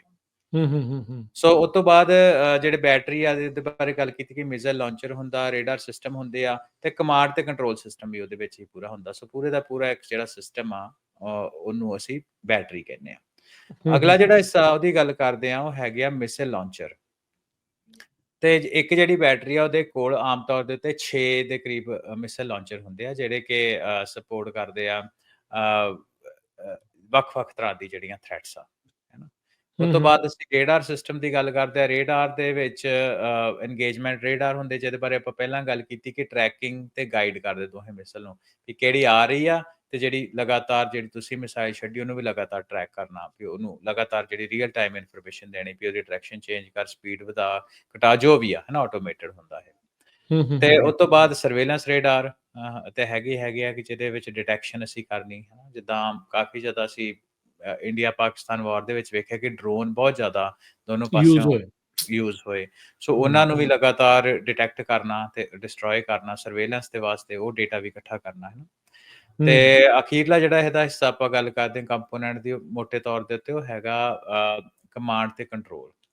ਤੇ ਜਿੱਦਾਂ ਮੈਂ ਪਹਿਲਾਂ ਦੱਸਿਆ ਕਿ ਹਰ ਇੱਕ ਬੈਟਰੀ ਕੋਲ ਆਪਣਾ ਕਮਾਂਡ ਸੈਂਟਰ ਹੈਗਾ, ਤੇ ਉਹ ਇੱਕ ਦੂਜੇ ਤੋਂ ਆਟੋਨੋਮਸਲੀ ਆਟੋਨੋਮਸਲੀ ਆਪਰੇਟ ਕਰ ਸਕਦੇ ਆ। ਤੇ ਜਦ ਕਿ ਇਹਨੂੰ ਹੋਰ ਵੀ ਤੁਸੀਂ ਵੱਡੇ ਸਿਸਟਮ ਦੇ ਵਿੱਚ ਵੀ ਇੰਟੀਗ੍ਰੇਟ ਕਰ ਸਕਦੇ ਹੋ। ਮੰਨ ਲਓ ਤੁਹਾਡੇ ਕੋਲ 4 ਬੈਟਰੀ ਸਿਸਟਮ ਆ, 2 ਸਕੁਆਡਰਨ ਜੋ ਵੀ ਆ, ਜੋ ਉਹਨਾਂ ਦੀ ਆਪਸ ਕੋਆਰਡੀਨੇਸ਼ਨ ਕਰਨੀ ਆ, ਤੇ ਉਹਦੇ ਵਿੱਚ ਇਹ ਜਿਹੜਾ ਉਹਨੂੰ ਤੁਸੀਂ ਇਸ ਤਰ੍ਹਾਂ ਵੀ ਕਰ ਸਕਦੇ ਹੋ ਸੌਫਟਵੇਅਰ ਦੇ ਤਰੀਕੇ ਦੇ ਨਾਲ। ਸੋ ਮੋਟੇ ਤੌਰ ਤੇ ਆਰਕੀਟੈਕਚਰਲੀ ਅਸੀਂ ਦੇਖਣਾ ਹੋਏ ਰਾਜਕਰਨ, ਇਹਦੇ ਕੁਝ ਹਿੱਸੇ ਹੈਗੇ ਆ। ਬਿਲਕੁਲ। ਕਾਫੀ ਵੱਡੇ ਜੇ ਟਰੱਕ ਅਕਸਰ ਆਪਾਂ ਦੇਖਦੇ ਹਾਂ, ਜ਼ਿਆਦਾਤਰ 4 ਮਿਜ਼ਾਈਲ ਸਿਸਟਮ ਵਾਲਾ ਆਪਾਂ ਦੇਖਦੇ ਹਾਂ ਵੀ ਉਹ ਵੱਡੇ ਜੇ ਸਾਈਲੋਜ਼ ਜਿਨ੍ਹਾਂ ਵਿੱਚ ਮਿਜ਼ਾਈਲਸ ਹੁੰਦੀਆਂ ਆ, ਉਹ ਜੀ। ਓਪਨ ਹੁੰਦਾ, ਉੱਤੋਂ ਢੱਕਣ ਜਦੋਂ ਇਹ ਫਿਰ ਛੱਡਦੇ ਆ ਤਾਂ ਉਹ ਛੱਡਿਆ ਜਾਂਦਾ ਆ। ਮਿਜ਼ਾਈਲਸ ਵੀ ਕਈ ਤਰ੍ਹਾਂ ਦੀਆਂ ਹੁੰਦੀਆਂ ਆ, ਇਹ ਵੀ ਆਪਣੇ ਜੇ ਸਰੋਤਿਆਂ ਦੇ ਦਰਸ਼ਕਾਂ ਨੂੰ ਦੱਸਦੇ ਜਾਈਏ, ਉਹਦੀ ਵੀ ਆਪੋ ਆਪਣੀ ਜਿਹੜੀ ਉਹ ਰੇਂਜ ਆ। ਪਰ ਇਹਦੀ ਜਿਹੜੀ ਕੈਪੇਬਿਲਿਟੀ ਆ 400 ਦਾ ਮਤਲਬ ਇਹ ਆ ਵੀ 400 ਕਿਲੋਮੀਟਰ ਤੱਕ ਦੀ ਰੇਂਜ ਹੂੰ, ਜਿਹੜੀ ਹੂੰ। ਇਸ ਦੀ ਹੈਗੀ ਆ। ਸੋ 400 ਕਿਲੋਮੀਟਰ ਤੱਕ ਦੇ ਜਿਹੜੇ ਟਾਰਗੇਟਸ ਉਧਰੋਂ ਦੀ ਆ ਰਹੇ ਆ, ਉਹਦੇ ਵਿੱਚ ਇਹ ਸਰਵੇਲੈਂਸ ਕਰਕੇ ਉਸ ਤੋਂ ਪਹਿਲਾਂ ਉਹਨਾਂ ਨੂੰ ਪਤਾ ਲੱਗ ਜੂਗਾ। 400 ਕਿਲੋਮੀਟਰ ਦੀ ਰੇਂਜ ਤੇ 30 ਕਿਲੋਮੀਟਰ ਦੀ ਉਚਾਈ, ਹਰਵਿੰਦਰ, ਕਾਫੀ ਵੱਡਾ ਜਿਹੜਾ ਇਹ ਸਿਸਟਮ ਹੈਗਾ, ਕਿਉਂਕਿ ਬਲਾਸਟਿਕ ਮਿਜ਼ਾਈਲਸ ਨੂੰ ਵੀ ਹਵਾ ਦੇ ਵਿੱਚ ਨਸ਼ਟ ਕਰਨ ਦੀ ਸ਼ਮਤਾ ਜਿਹੜੀ ਆ ਉਹ ਰੱਖਦਾ ਹੈ। ਇਹ ਇਸ ਤਰੀਕੇ ਦਾ S-400 ਦੇ ਬਾਰੇ ਦਾਵਾ ਜਿਹੜਾ ਉਹ ਕੀਤਾ ਜਾਂਦਾ ਆ। ਸੋ ਕਾਫੀ ਇੰਟਰਸਟਿੰਗ ਜਿਹੜੀਆਂ ਇਸ ਦੇ ਵਿੱਚ ਚੀਜ਼ਾਂ ਜਿਹੜੀਆਂ ਉਹ ਹੈਗੀਆਂ। ਸੋ ਹੁਣ ਮਿਜ਼ਾਈਲ ਦੀ ਗੱਲ ਕਰੀਏ, ਜਿਹੜੀ ਇਹਨਾਂ ਨੇ ਜਵਾਬੀ ਕਾਰਵਾਈ ਕਰਨੀ ਆ। ਜੀ। ਇੱਕ ਚੀਜ਼ ਦੱਸਿਓ ਵੀ S-400 ਸਿਰਫ ਤੇ ਸਿਰਫ ਥ੍ਰੈਟ ਨੂੰ ਨਿਊਟਰਲਾਈਜ਼ ਕਰਨ ਲਈ ਆ, ਜਾਂ ਇਹ ਅਟੈਕ ਦੇ ਲਈ ਵੀ ਵਰਤਿਆ ਜਾਂਦਾ? ਇਹ ਤੇ ਨਾ ਆਪਾਂ ਯੂਜ਼ ਕੇਸ ਰਾਜਕਨ ਜਿਹੜੀ ਤੁਸੀਂ ਮੈਂ ਗੱਲ ਪੜ੍ਹਦਾ ਸੀ, ਕਿਉਂਕਿ ਜਿੱਦਾਂ ਆਪਾਂ ਦੱਸਿਆ ਵੀ ਚਲੋ ਉਸ ਹਿਸਾਬ ਨਾਲ ਮਿਲਟਰੀ ਐਕਸਪਰਟ ਤਾਂ ਨਹੀਂ ਆ, ਪਰ ਜਿੰਨੀ ਆਪਾਂ ਨੂੰ ਜਾਣਕਾਰੀ ਮਿਲਦੀ ਆ, ਉਹਦੇ ਵਿੱਚ ਇਹਦੀ ਡਿਪਲੋਇਮੈਂਟ ਦੇ ਅਨੁਸਾਰ ਇਹਨਾਂ ਨੂੰ ਥ੍ਰੈਟ ਨੂੰ ਰੈਕੋਗਨਾਈਜ਼ ਕਰਕੇ ਤੇ ਥ੍ਰੈਟ ਨੂੰ ਸ਼ੂਟ ਡਾਊਨ ਕਰਨ ਵਾਸਤੇ ਵਰਤਿਆ ਜਾ ਸਕਦਾ। ਸੋ ਉਹਦੇ ਵਿੱਚ ਤੁਸੀਂ ਯੂਜ਼ਰ ਦੇ ਉੱਤੇ ਮੈਟਰ ਕਰਦਾ, ਡਿਪੈਂਡ ਕਰਦਾ ਕਿ ਯੂਜ਼ਰ ਕੀ ਹੈ। ਮੰਨ ਲਓ ਕੋਈ 에ਅਰਕ੍ਰਾਫਟ ਆ ਰਿਹਾ ਹੈ ਨਾ, 에ਅਰਕ੍ਰਾਫਟ ਨੂੰ ਵੀ ਤੁਸੀਂ ਇਹਦੇ ਨਾਲ ਹਿੱਟ ਕਰ ਸਕਦੇ ਹੋ ਅਕੋਰਡਿੰਗ ਟੂ ਉਹਨਾਂ ਦੀ ਜਿਹੜੀ ਅਫੀਸ਼ੀਅਲ ਵੈਬਸਾਈਟ ਆ। ਉਹਦੇ ਵਿੱਚ ਬੜੀ ਇੰਟਰਸਟਿੰਗ ਗੱਲ ਇਹ ਹੈ ਕਿ ਜਿਹੜੀ ਬਹੁਤ ਜ਼ਿਆਦਾ ਪੋਪੂਲਰ ਨਹੀਂ ਹੋਈ। ਹੁਣ ਇਹ ਜਿਹੜੀ ਹੈ ਨਾ ਜਿਹੜੀ S4 ਸਿਸਟਮ ਆ, ਅਸੀਂ ਤੇ ਚਲੋ ਇੰਡੀਆ ਪਾਕਿਸਤਾਨ ਦੀ ਜਿਹੜੀ ਇਹ ਫਾਈਟ ਹੋਈ ਸੀ ਉਹਦੇ ਵਿੱਚ ਉਹਦੇ ਕਰਕੇ ਤਾਂ ਜ਼ਿਆਦਾ ਮਸ਼ਹੂਰੀ ਹੋਈ ਹੈ। ਪਰ ਇਹ ਤੋਂ ਪਹਿਲਾਂ ਵੀ ਜਿਹੜੀ ਰਸ਼ੀਆ ਯੂਕਰੇਨੀਅਨ ਵਾਰ ਹੈ ਨਾ ਰਾਜਕਨ, ਉਹਦੇ ਵਿੱਚ ਇਹ ਬੜੇ ਸਮੇਂ ਤੋਂ ਡਿਪਲੋਇਡ ਆ, 2022 ਤੋਂ ਹੀ ਡਿਪਲੋਇਡ ਆ। ਸੋ ਠੀਕ ਆ। ਉਹਦੇ ਵਿੱਚ ਇਹ ਆ ਕਿ ਉੱਥੇ ਥੋੜਾ ਜਿਹਾ ਸਮੱਸਿਆ ਇਹ ਵੀ ਆ ਨਾ ਵੀ ਦੂਸਰੇ ਪਾਸੇ ਜਿਹੜਾ ਸਿਸਟਮ ਆ ਉਹ ਅਮਰੀਕਨ ਸਿਸਟਮ ਆ, ਸੋ ਬਰਾਬਰ ਦੀ ਟੈਕਨੋਲੋਜੀ ਆ ਉੱਥੇ। ਸੋ ਉਹਦੇ ਵਿੱਚ ਵੀ ਇੱਕ ਕਲੇਮ ਹੋਇਆ ਸੀ, ਬਹੁਤ ਜ਼ਿਆਦਾ ਚਰਚਾ ਦੇ ਵਿੱਚ ਨਹੀਂ ਸ਼ਾਇਦ ਆਇਆ ਇੰਨਾ, ਕਿ 12 ਅਪ੍ਰੈਲ 2025 ਨੂੰ ਤੇ ਰਸ਼ੀਆ ਦੇ ਜਿਹੜੇ ਮੀਡੀਆ ਆਊਟਲੈਟਸ ਆ ਉਹਨਾਂ ਕਲੇਮ ਕੀਤਾ ਸੀ ਕਿ ਅਸੀਂ F-16 ਜਿਹੜਾ ਪਲੇਨ ਆ, ਹੈਨਾ, ਉਹਨੂੰ ਅਸੀਂ ਨਿਸ਼ਾਨਾ ਬਣਾ ਕੇ ਉਹਨੂੰ ਡਾਊਨ ਕੀਤਾ ਯੂਜ਼ਿੰਗ S4 ਸਿਸਟਮਸ। ਠੀਕ ਆ, ਅੱਛਾ। ਪਰ ਇਹ ਜਿੱਦਾਂ ਕੰਟਰੋਵਰਸ਼ੀਅਲ ਜੀ ਗੱਲ ਰਹੀ ਹੈ, ਜਿੱਦਾਂ ਇੰਡੀਆ ਦਾ ਚੱਲਦਾ ਨਾ ਕਿ ਰਾਫੇਲ ਨੂੰ ਡਾਊਨ ਕੀਤਾ, ਕੋਈ 3 ਗਿਣਤੀ ਦੱਸਦਾ, ਕੋਈ 5 ਦੱਸਦਾ। ਸੋ ਉਹ ਵੀ ਅਜੇ ਤੱਕ ਦੋਨੋਂ ਪਾਸੋਂ ਕੋਈ ਕਨਫਰਮਡ ਨਹੀਂ, ਸ਼ਾਇਦ ਨਾ ਕਨਫਰਮ ਹੋਏ। ਇਸੇ ਤਰ੍ਹਾਂ ਇੱਕ ਰਸ਼ੀਆ ਕਲੇਮ ਕਰਦਾ ਕਿ ਜਿਹੜਾ S4 ਸਿਸਟਮ ਉਹਨੇ F-16 ਜਿਹੜਾ ਜਹਾਜ਼ ਆ ਯੂਕਰੇਨ ਦਾ, ਉਹਨੂੰ ਅਮਰੀਕਾ ਨੇ ਦਿੱਤਾ ਸੀ, ਤੇ ਉਹਦੇ ਵਿੱਚ ਉਹ ਜਿਹੜਾ ਪਲੇਨ ਆ ਉਹ ਇਸ ਸਿਸਟਮ ਨੇ ਉਹਨੂੰ ਡਾਊਨ ਕੀਤਾ। ਸੋ ਕਹਿਣ ਦਾ ਮਤਲਬ ਇਹ ਆ ਕਿ ਇਹਨੂੰ ਤੁਸੀਂ ਡਿਫੈਂਸ ਸਿਸਟਮ ਤਾਂ ਉਹਦਾ ਬਹੁਤ ਹੈ ਹੀ ਵੱਡਾ, ਪਰ ਇਹਨੂੰ ਤੁਸੀਂ ਐਜ਼ ਅ ਅਟੈਕਿੰਗ ਦੇ ਲਈ ਵੀ ਵਰਤ ਸਕਦੇ ਹੋ, ਜਿੱਦਾਂ ਮੈਂ ਇਹਦੇ ਤੋਂ ਇਹ ਆਪਾਂ ਲਾਉਂਦੇ ਹਾਂ। ਜਿੱਦਾਂ ਅਮਰੀਕਾ ਦੇ ਵਿੱਚ ਪੇਟਰੀਅਟ ਸਿਸਟਮ ਆ, ਇਹ ਪੇਟਰੀਅਟ ਸਿਸਟਮ ਆਈ ਥਿੰਕ ਯੂਕਰੇਨ ਦੇ ਵਿੱਚ ਵੀ ਇੱਕ ਥਾਰਡ ਕਰਕੇ ਆ। ਸੋ ਅਮਰੀਕਾ ਦੇ ਵਿੱਚ ਤਾਂ ਬਹੁਤ ਜ਼ਿਆਦਾ, ਕਿਉਂਕਿ ਇਹ ਆਪ ਖੁਦ ਡਿਵੈਲਪ ਕਰਦੇ ਆ, ਲੋਕਹੀਡ ਮਾਰਟਿਨ ਤੋਂ ਹੋਰ ਪਤਾ ਨਹੀਂ, ਹਾਂਜੀ। ਜਿਹੜਾ ਮਿਲਟਰੀ ਇੰਡਸਟਰੀਅਲ ਕੰਪਲੈਕਸ ਬਹੁਤ ਤਕੜਾ ਆ ਅਮਰੀਕਾ ਦੇ ਵਿੱਚ, ਪੂਰੀ ਦੁਨੀਆ 'ਚ ਹੀ ਆ ਵੀ ਉਹ ਸਾਰੀਆਂ ਚੀਜ਼ਾਂ ਜਿਹੜੀਆਂ ਉਹ ਦੇਖਦੇ ਆ। ਸੋ ਇਹਦੇ ਵਿੱਚ ਹਰਵਿੰਦਰ, ਜੇ ਆਪਾਂ ਅੱਗੇ ਦੇਖਿਆ ਜਾਵੇ, ਜਿਹੜੀਆਂ ਮਿਜ਼ਾਈਲਸ ਦੇ ਜਿਹੜਾ ਹਾਂਜੀ। ਟਾਈਪਸ ਆ, ਉਹ ਕਿੱਦਾਂ ਦੀਆਂ ਜਿਹੜੀਆਂ ਟਾਈਪਸ ਆ, ਸ਼ਾਰਟ ਰੇਂਜ ਤੋਂ ਲੈ ਕੇ ਲੌਂਗ ਰੇਂਜ ਤੱਕ? ਹਾਂਜੀ, ਹਾਂਜੀ। ਸੋ ਬੇਸਿਕਲੀ ਕੀ ਆ ਕਿ ਡਿਪੈਂਡਿੰਗ ਅਪੋਨ ਵੀ ਜਿਹੜੀ ਤੁਹਾਡਾ ਦੁਸ਼ਮਣ ਆ ਉਹਨਾਂ ਦਾ ਟਾਰਗੇਟ ਕੀ ਹੈ ਨਾ। ਸੋ ਆਪਾਂ ਗੱਲ ਕਰਦੇ ਹਾਂ ਵੀ ਅਵੇਲੇਬਲ ਕਿਹੜੀਆਂ ਜਿਹੜੀਆਂ ਮਿਜ਼ਾਈਲ ਹੈਗੀਆਂ। ਸੋ ਮਿਜ਼ਾਈਲ ਆਪਾਂ ਚਲੋ ਆਪਾਂ ਨਾਂ ਤੇ ਆਪਾਂ ਨੂੰ ਕੀ ਚੇਤਾ ਰਹਿਣੇ, ਪਰ ਵੱਖ-ਵੱਖ ਨਾਵਾਂ ਤੋਂ ਅਸੀਂ ਰੱਖ ਲੈਣੇ ਕਿ 380 ਕਿਲੋਮੀਟਰ ਦੇ ਹਿਸਾਬ ਦੇ ਨਾਲ 240 ਮੀਲ ਬਣਦਾ, ਜਿਹਦਾ ਕਿ 30 ਕਿਲੋਮੀਟਰ ਦੇ ਆਲਟੀਚਿਊਡ ਤਕਰੀਬਨ 98,000 ਫੀਟ ਦੇ ਉੱਤੇ ਜਿਹੜੀ ਜਾਣ ਵਾਲੀ ਮਿਸਾਈਲ ਆ, ਹੈਨਾ, ਉਹ ਵੀ ਇਹਦੇ ਉੱਤੇ ਡਿਪਲੋਏ ਹੋ ਸਕਦੀ ਆ। ਉਸ ਤੋਂ ਬਾਅਦ ਸੋ ਜਿਹੜੇ ਇਹ ਮੈਕਸੀਮਮ ਆ ਜਿਹਨੂੰ ਤੁਸੀਂ 400 ਦੇ ਕਰੀਬ ਹੈਨਾ ਕਿਲੋਮੀਟਰ ਕਹਿੰਦੇ ਸੀ। ਉਸ ਤੋਂ ਬਾਅਦ ਥੋੜ੍ਹੀਆਂ ਮੀਡੀਅਮ ਸ਼ਾਰਟ ਰੇਂਜ ਮਿਸਾਈਲਾਂ ਵੀ ਹੈਗੀਆਂ 240 ਕਿਲੋਮੀਟਰ ਦੇ ਟਾਰਗੇਟ ਦੇ ਉੱਤੇ, ਜਿਹੜੇ ਕਿ 27 ਕਿਲੋਮੀਟਰ ਹਾਈਟ ਦੇ ਉੱਤੇ, 200 ਕਿਲੋਮੀਟਰ, 120 ਕਿਲੋਮੀਟਰ ਤੇ ਸ਼ਾਰਟ ਰੇਂਜ ਮਿਸਾਈਲ ਜਿਹੜੀ ਆ ਉਹ 40 ਕਿਲੋਮੀਟਰ ਜਿਹੜੀ ਆ ਉਹ ਇਹਦੇ ਨਾਲ ਵਰਤੀ ਜਿਹੜੀ ਉਹ ਜਾ ਸਕਦੀ ਆ। ਪਰ ਇਹਦੀ ਆਪਾਂ ਸਪੀਡ ਦੀ ਆਪਾਂ ਗੱਲ ਕਰਦੇ ਹਾਂ ਰਾਜਕਰਨ, ਜੋ ਆਫ ਕੋਰਸ ਜਦੋਂ ਡਿਸਟੈਂਸ ਦੂਰ ਜਾਈ ਜਾਂਦੇ ਹੋ ਤੇ ਉਹਦੀ ਸਪੀਡ ਜਾਂਦੀ ਹੈ। ਮੈਕਸਿਮਮ ਜਿਹੜੀ ਇਹਦੀ ਸਪੀਡ ਹੈਗੀ ਆ ਉਹ 240 ਕਿਲੋਮੀਟਰ ਟਾਰਗੇਟ ਦੇ ਵਿੱਚ 2000 ਮੀਟਰ ਪਰ ਸੈਕਿੰਡ, ਜਿਹੜਾ ਕਿ ਉਹਨੂੰ ਅਸੀਂ ਟਰਾਂਸਲੇਟ ਕਰਦੇ ਹਾਂ ਤੇ ਉਹ 4500 ਮਾਈਲਸ ਪਰ ਆਵਰ ਦੀ ਸਪੀਡ ਦੇ ਨਾਲ ਜਿਹੜੀਆਂ ਇਹ ਮੈਕਸਿਮਮ ਵੈਲੋਸਿਟੀ ਜਿਹੜੀ ਉਹ ਜਾ ਸਕਦੀ ਹੈ। ਨਹੀਂ, ਕਾਫੀ ਤਕੜਾ ਜਿਹੜਾ ਇਹ ਸਿਸਟਮ ਹੈਗਾ। ਓਬਵੀਅਸਲੀ ਜਿੱਦਾਂ ਆਪਾਂ ਦੇਖਦੇ ਹਾਂ ਵੀ ਬਹੁਤ ਸਾਰੇ ਮੁਲਕਾਂ ਨੇ ਜਿਹੜਾ ਉਹ ਇਹ ਲਿਆ ਵੀ ਹੈਗਾ ਆ ਕੰਬੈਟ ਦੇ ਵਿੱਚ। ਹੁਣ ਜਿੱਦਾਂ ਇੰਡੀਆ, ਪਾਕਿਸਤਾਨ, ਯੂਕਰੇਨ ਵਾਲੇ ਪਾਸੇ ਜਿਹੜਾ ਉਹ ਇਹ ਯੂਜ਼ ਹੋਇਆ F-16 ਦੀ ਵੀ ਤੁਸੀਂ ਇਸ ਦੇ ਵਿੱਚ ਜਿਹੜੀ ਉਹ ਗੱਲ ਕੀਤੀ ਆ, ਕੀ S-400 ਸਿਸਟਮ ਨੂੰ ਅੱਗੇ ਹੋਰ ਵੀ ਡਿਵੈਲਪ ਫਿਊਚਰ ਦੇ ਲਈ ਕੀਤਾ ਜਾ ਰਿਹਾ? ਹਾਂਜੀ, ਸੋ ਬਿਲਕੁਲ ਜਿਹੜੇ ਉਹਨਾਂ ਦੇ ਫਿਊਚਰ ਪਲਾਨ ਹੈਗੇ ਆ, ਜਦੋਂ ਤੁਹਾਨੂੰ ਪਤਾ ਹੈ ਵੀ ਟੈਕਨੋਲੋਜੀ ਅੱਗੇ ਚੱਲ ਰਹੀ ਆ ਤੇ ਉਹਦੇ ਵਿੱਚ ਉਹਨਾਂ ਦਾ ਜਿਹੜਾ ਅਗਲਾ ਪਲਾਨ ਆ ਉਸ ਚੀਜ਼ ਨੂੰ ਲੈ ਕੇ ਸਾਨੂੰ ਪਤਾ ਹੋਣਾ ਵੀ ਕਿ ਪ੍ਰੈਜ਼ੀਡੈਂਟ ਟਰੰਪ ਨੇ ਜਦੋਂ ਪਿਛਲੀ ਵਾਰੀ ਆਏ ਸੀ ਇੱਕ ਸਪੇਸ ਫੋਰਸ ਬਣਾਈ ਸੀ, ਹਨਾ। ਹਾਂਜੀ, ਹਾਂਜੀ, ਸਪੇਸ ਬਿਲਕੁਲ। ਫੋਰਸ ਇੱਕ ਵੱਡਾ ਹੁਣ ਨੈਕਸਟ ਫਰੰਟ ਬਣ ਰਿਹਾ। ਪਹਿਲਾਂ ਤੇ 3 ਤਰ੍ਹਾਂ ਦੀ ਫੋਰਸਿਸ ਹੁੰਦੀ ਹੈ, ਜਿਹਨੂੰ ਜਲ ਸੈਨਾ ਕਹਿ ਦਿੰਦੇ ਆ, ਥਲ ਸੈਨਾ ਕਹਿ ਦਿੰਦੇ ਆ, ਹਨਾ। ਉਹ ਹੈਗੀਆਂ ਤੇ ਇਹ ਤੋਂ ਅਲੱਗਾ ਜਿਹੜੀ ਹਵਾਈ ਸੈਨਾ ਉਹ ਤੋਂ ਬਾਅਦ ਆਈ। ਹੁਣ ਉਹ ਤੋਂ ਬਾਅਦ ਜਿਹੜੀ ਸਪੇਸ ਦੀ ਸੈਨਾ ਹੋ ਗਈ, ਸਾਈਬਰ ਹੋ ਗਈ, ਹਨਾ। ਇਹ ਵੀ ਜਿਹੜੇ ਉਹ ਨਵੇਂ ਜਿਹੜੇ ਬਣਤਰ ਉਹ ਜਿਹੜੀ ਆ ਉਹ ਆਪਣੀ ਕਰ ਰਹੇ ਆ ਜੀ। ਤੇ ਰਾਜਕਨ ਉਸੇ ਸੰਬੰਧ ਦੇ ਵਿੱਚ ਜੇ ਅੱਗੇ ਦੇਖੀਏ ਤੇ ਹੁਣ ਇਹ 7796 ਕਰਕੇ ਹਿੱਟ ਟੂ ਕਿਲ ਇੰਟਰਸੈਪਟਰ ਬਣਾਉਣ ਦੀ ਗੱਲ ਕਰਨ ਡਏ ਆ, ਜਿਹੜੇ ਕਹਿੰਦੇ ਕਿ 2026 ਦੇ ਵਿੱਚ ਬਾਹਰ ਆ ਜਾਊਗਾ। ਜਿਹੜਾ ਐਕਸੋ ਐਟਮੋਸਫੈਰਿਕ ਜਿਹੜੇ ਵਾਰਫੇਅਰ ਹੋਣਗੇ ਉਹਦੇ ਵਿੱਚ ਉਹ ਸਹਾਈ ਹੋਊਗੀ। ਠੀਕ ਆ ਜੀ। ਸੋ ਦੂਸਰੇ ਨੰਬਰ ਦੇ ਉੱਤੇ ਜਿਹੜਾ S-400 ਤੋਂ ਬਾਅਦ S-500, ਜਿਹਦਾ ਨਾਂ ਪ੍ਰੋਮੀਟਰੀ ਵੀ ਉਹਨਾਂ ਕਿਹਾ। ਸੋ ਉਹ ਕਹਿੰਦੇ ਕਿ ਉਹ ਜਿਹੜੇ ਮਾਸਕੋ ਦੇ ਵਿੱਚ ਜਿਹੜੀ ਅਰਲੀ ਸਰਵਿਸ ਦੇ ਵਿੱਚ ਆਲਰੇਡੀ ਆ ਚੁੱਕਾ ਤੇ ਇਵੈਂਚੁਅਲੀ ਉਹ S-400 ਨੂੰ ਰਿਪਲੇਸ ਕਰ ਲੂਗਾ, ਹਨਾ। ਤੇ ਨਾਲ ਦੀ ਨਾਲ ਇਹ ਵੀ ਆ ਕਿ ਜਿੱਦਾਂ ਤੁਸੀਂ ਪਹਿਲੇ ਦੱਸਿਆ ਕਿ ਅਲਜੀਰੀਆ ਤੋਂ ਲੈ ਕੇ ਇੰਡੀਆ, ਇਰਾਨ, ਕਿੰਨੇ ਵੱਖ-ਵੱਖ ਮੁਲਕ ਹੈਗੇ ਆ ਤੇ ਉਹਨਾਂ ਦੇ ਉੱਤੇ ਜਿਹੜਾ ਉਹਨਾਂ ਨੇ ਇਹਦੇ ਉੱਤੇ ਇੰਟੈਂਟ ਦਿੱਤਾ ਵੀ ਸਾਨੂੰ ਇਹਦੀ ਲੋੜ ਆ ਤੇ ਉਹਦੇ ਸੰਬੰਧ ਦੇ ਵਿੱਚ ਇਹਦੀ ਜਿਹੜੀ ਇੰਟੀਗ੍ਰੇਸ਼ਨ ਹੈਗੀ ਆ ਬਾਕੀ ਮਿਸਲ ਸਿਸਟਮ ਦੇ ਵਿੱਚ, ਤੇ ਉਹਦੇ ਨਾਲ ਵੀ ਇਹਨੂੰ ਜਿਹੜੀ ਕਰਨ ਦੀ ਉਹ ਕੋਸ਼ਿਸ਼ ਕੀਤੀ ਜਾ ਰਹੀ ਆ ਤੇ ਉਹਨਾਂ ਦੀ ਟੈਕਨੋਲੋਜੀ ਨੂੰ ਇਹ ਲੈ ਕੇ ਆਉਣਗੇ ਅੱਗੇ। ਸੋ ਕਾਫੀ ਕੁਛ ਜਿਹੜਾ ਮਿਲਟਰੀ ਪਰਸਪੈਕਟਿਵ ਤੋਂ ਹੈ ਨਾ, ਜਦੋਂ ਸਾਨੂੰ ਪਬਲਿਕ ਜਾਣਕਾਰੀ ਹੁੰਦੀ ਉਹ ਸਾਡੇ ਸਾਹਮਣੇ ਆਉਂਦਾ। ਕਾਫੀ ਹਿੱਸੇ ਦੇ ਵਿੱਚ ਜਿਹੜੀ ਇਹ ਇਨਫੋਰਮੇਸ਼ਨ ਹੁੰਦੀ ਹੈ, ਕੀ ਡਿਵੈਲਪਮੈਂਟ ਹੋ ਰਹੀ ਹੈ ਕੀ ਨਹੀਂ, ਇਹ ਬਹੁਤ ਹੀ ਜ਼ਿਆਦਾ ਕੌਨਫੀਡੈਂਸ਼ੀਅਲ ਤੇ ਪ੍ਰਾਈਵੇਟ ਹੁੰਦੀ ਆ। ਪਰ ਆਪਾਂ ਗੱਲ ਤੁਹਾਡੇ ਨਾਲ ਸ਼ੇਅਰ ਕਰ ਰਹੇ ਹਾਂ, ਇਹ ਵਾਈਡਲੀ ਅਵੇਲੇਬਲ ਪਬਲਿਕ ਇਨਫੋਰਮੇਸ਼ਨ ਆ, ਸੋ ਤਾਂ ਕਿ ਆਪਣੇ ਸਰੋਤੇ ਦੇ ਵਿਊਅਰਸ ਨੂੰ ਇਹਦੇ ਬਾਰੇ ਜ਼ਿਆਦਾ ਪਤਾ ਲੱਗ ਸਕੇ। ਸੋ ਫਿਊਚਰ ਜੋ ਕੰਬੈਟ ਦੇ ਜ਼ੋਨ ਜਿਹੜੇ ਵੱਧਦੇ ਜਾ ਰਹੇ ਆ, ਸਪੇਸ ਹੁਣ ਇੱਕ ਵਿੱਚ ਇਨਕਲੂਡ ਹੋ ਗਿਆ। ਸੋ ਵੱਖ-ਵੱਖ ਦੇਸ਼ਾਂ ਦੇ ਜਿਹੜੇ ਡਿਫੈਂਸ ਦੇਸ਼ਾਂ ਦੇ ਕੀ ਕਹਿ ਲਓ, ਕਾਰਪੋਰੇਸ਼ਨਸ ਤੇ ਵੀ ਕਹਿ ਲਓ, ਜਿਹੜੇ ਡਿਫੈਂਸ ਸਿਸਟਮ ਉਹਦੇ ਅਕੋਰਡਿੰਗਲੀ ਅਡੈਪਟ ਹੋ ਰਹੇ ਆ ਜੀ। ਇੰਡੀਆ ਕੋਲ ਕਿੰਨੇ S-400 ਸਿਸਟਮ ਨੇ? ਹਾਂਜੀ, ਸੋ ਇੰਡੀਆ ਦਾ ਬੜਾ ਇੰਟਰਸਟਿੰਗ ਇਸ ਸੰਬੰਧ ਦੇ ਵਿੱਚ ਹੈਗਾ, ਹੈ ਨਾ। ਸੀਰੀਆ ਤੇ ਯੂਕਰੇਨ ਤੋਂ ਬਾਅਦ ਜਿਹੜਾ ਵੱਡਾ ਗੱਲਬਾਤ ਹੁੰਦੀ ਆ ਉਹ ਇੰਡੀਆ ਦੀ ਹੁੰਦੀ ਆ, ਖਾਸ ਤੌਰ ਦੇ ਉੱਤੇ ਰੀਸੈਂਸਸ ਦੇ ਵਿੱਚ। ਸੋ ਆਪਾਂ ਜਿਹੜਾ ਇੰਡੀਆ ਉਹਨੇ ਇਹਦੇ ਨਾਲ ਕੰਟਰੈਕਟ 2015 ਦੇ ਵਿੱਚ ਕਿਹਾ ਸੀ ਉਹਨਾਂ ਨੂੰ। ਅਕਤੂਬਰ 2015 ਦੇ ਵਿੱਚ ਰਸ਼ੀਆ ਨੂੰ ਕਿਹਾ ਸੀ ਸਾਨੂੰ S-400 ਸਿਸਟਮ ਜਿਹੜੇ ਦਿੱਤੇ ਜਾਣ। 15 ਅਕਤੂਬਰ 2016 ਨੂੰ ਜਿਹੜਾ ਜਦੋਂ ਬ੍ਰਿਕਸ ਸਮਿਟ ਹੋਇਆ ਉਹਦੇ ਵਿੱਚ ਰਸ਼ੀਆ ਤੇ ਇੰਡੀਆ ਜਿਹੜੇ ਆ ਉਹਨਾਂ ਨੇ ਇੱਕ ਇੰਟਰ ਗਵਰਨਮੈਂਟ ਐਗਰੀਮੈਂਟ ਸਾਈਨ ਕੀਤਾ ਕਿ ਉਹ ਜਿਹੜਾ ਰਸ਼ੀਆ ਉਹ ਇੰਡੀਆ ਨੂੰ 5 ਜਿਹੜੇ S-400 ਜਿਹੜੇ ਆ ਉਹ ਦਊਗਾ, ਸਕੁਆਡਰਨ ਦਊਗਾ। ਹਾਂਜੀ, ਸੋ ਉਹਦੇ 5 ਵਿੱਚ ਸਕੁਆਡਰਨ ਮਤਲਬ ਹਰ ਇੱਕ ਚ 2-2 ਬੈਟਰੀਆਂ, ਹਰ ਇੱਕ ਵਿੱਚ 2-2 ਬੈਟਰੀਜ਼ ਸੋ ਹੈਗੀਆਂ। 10 ਟੋਟਲ 10 ਬੈਟਰੀਆਂ ਹੋ ਜਾਣਗੀਆਂ।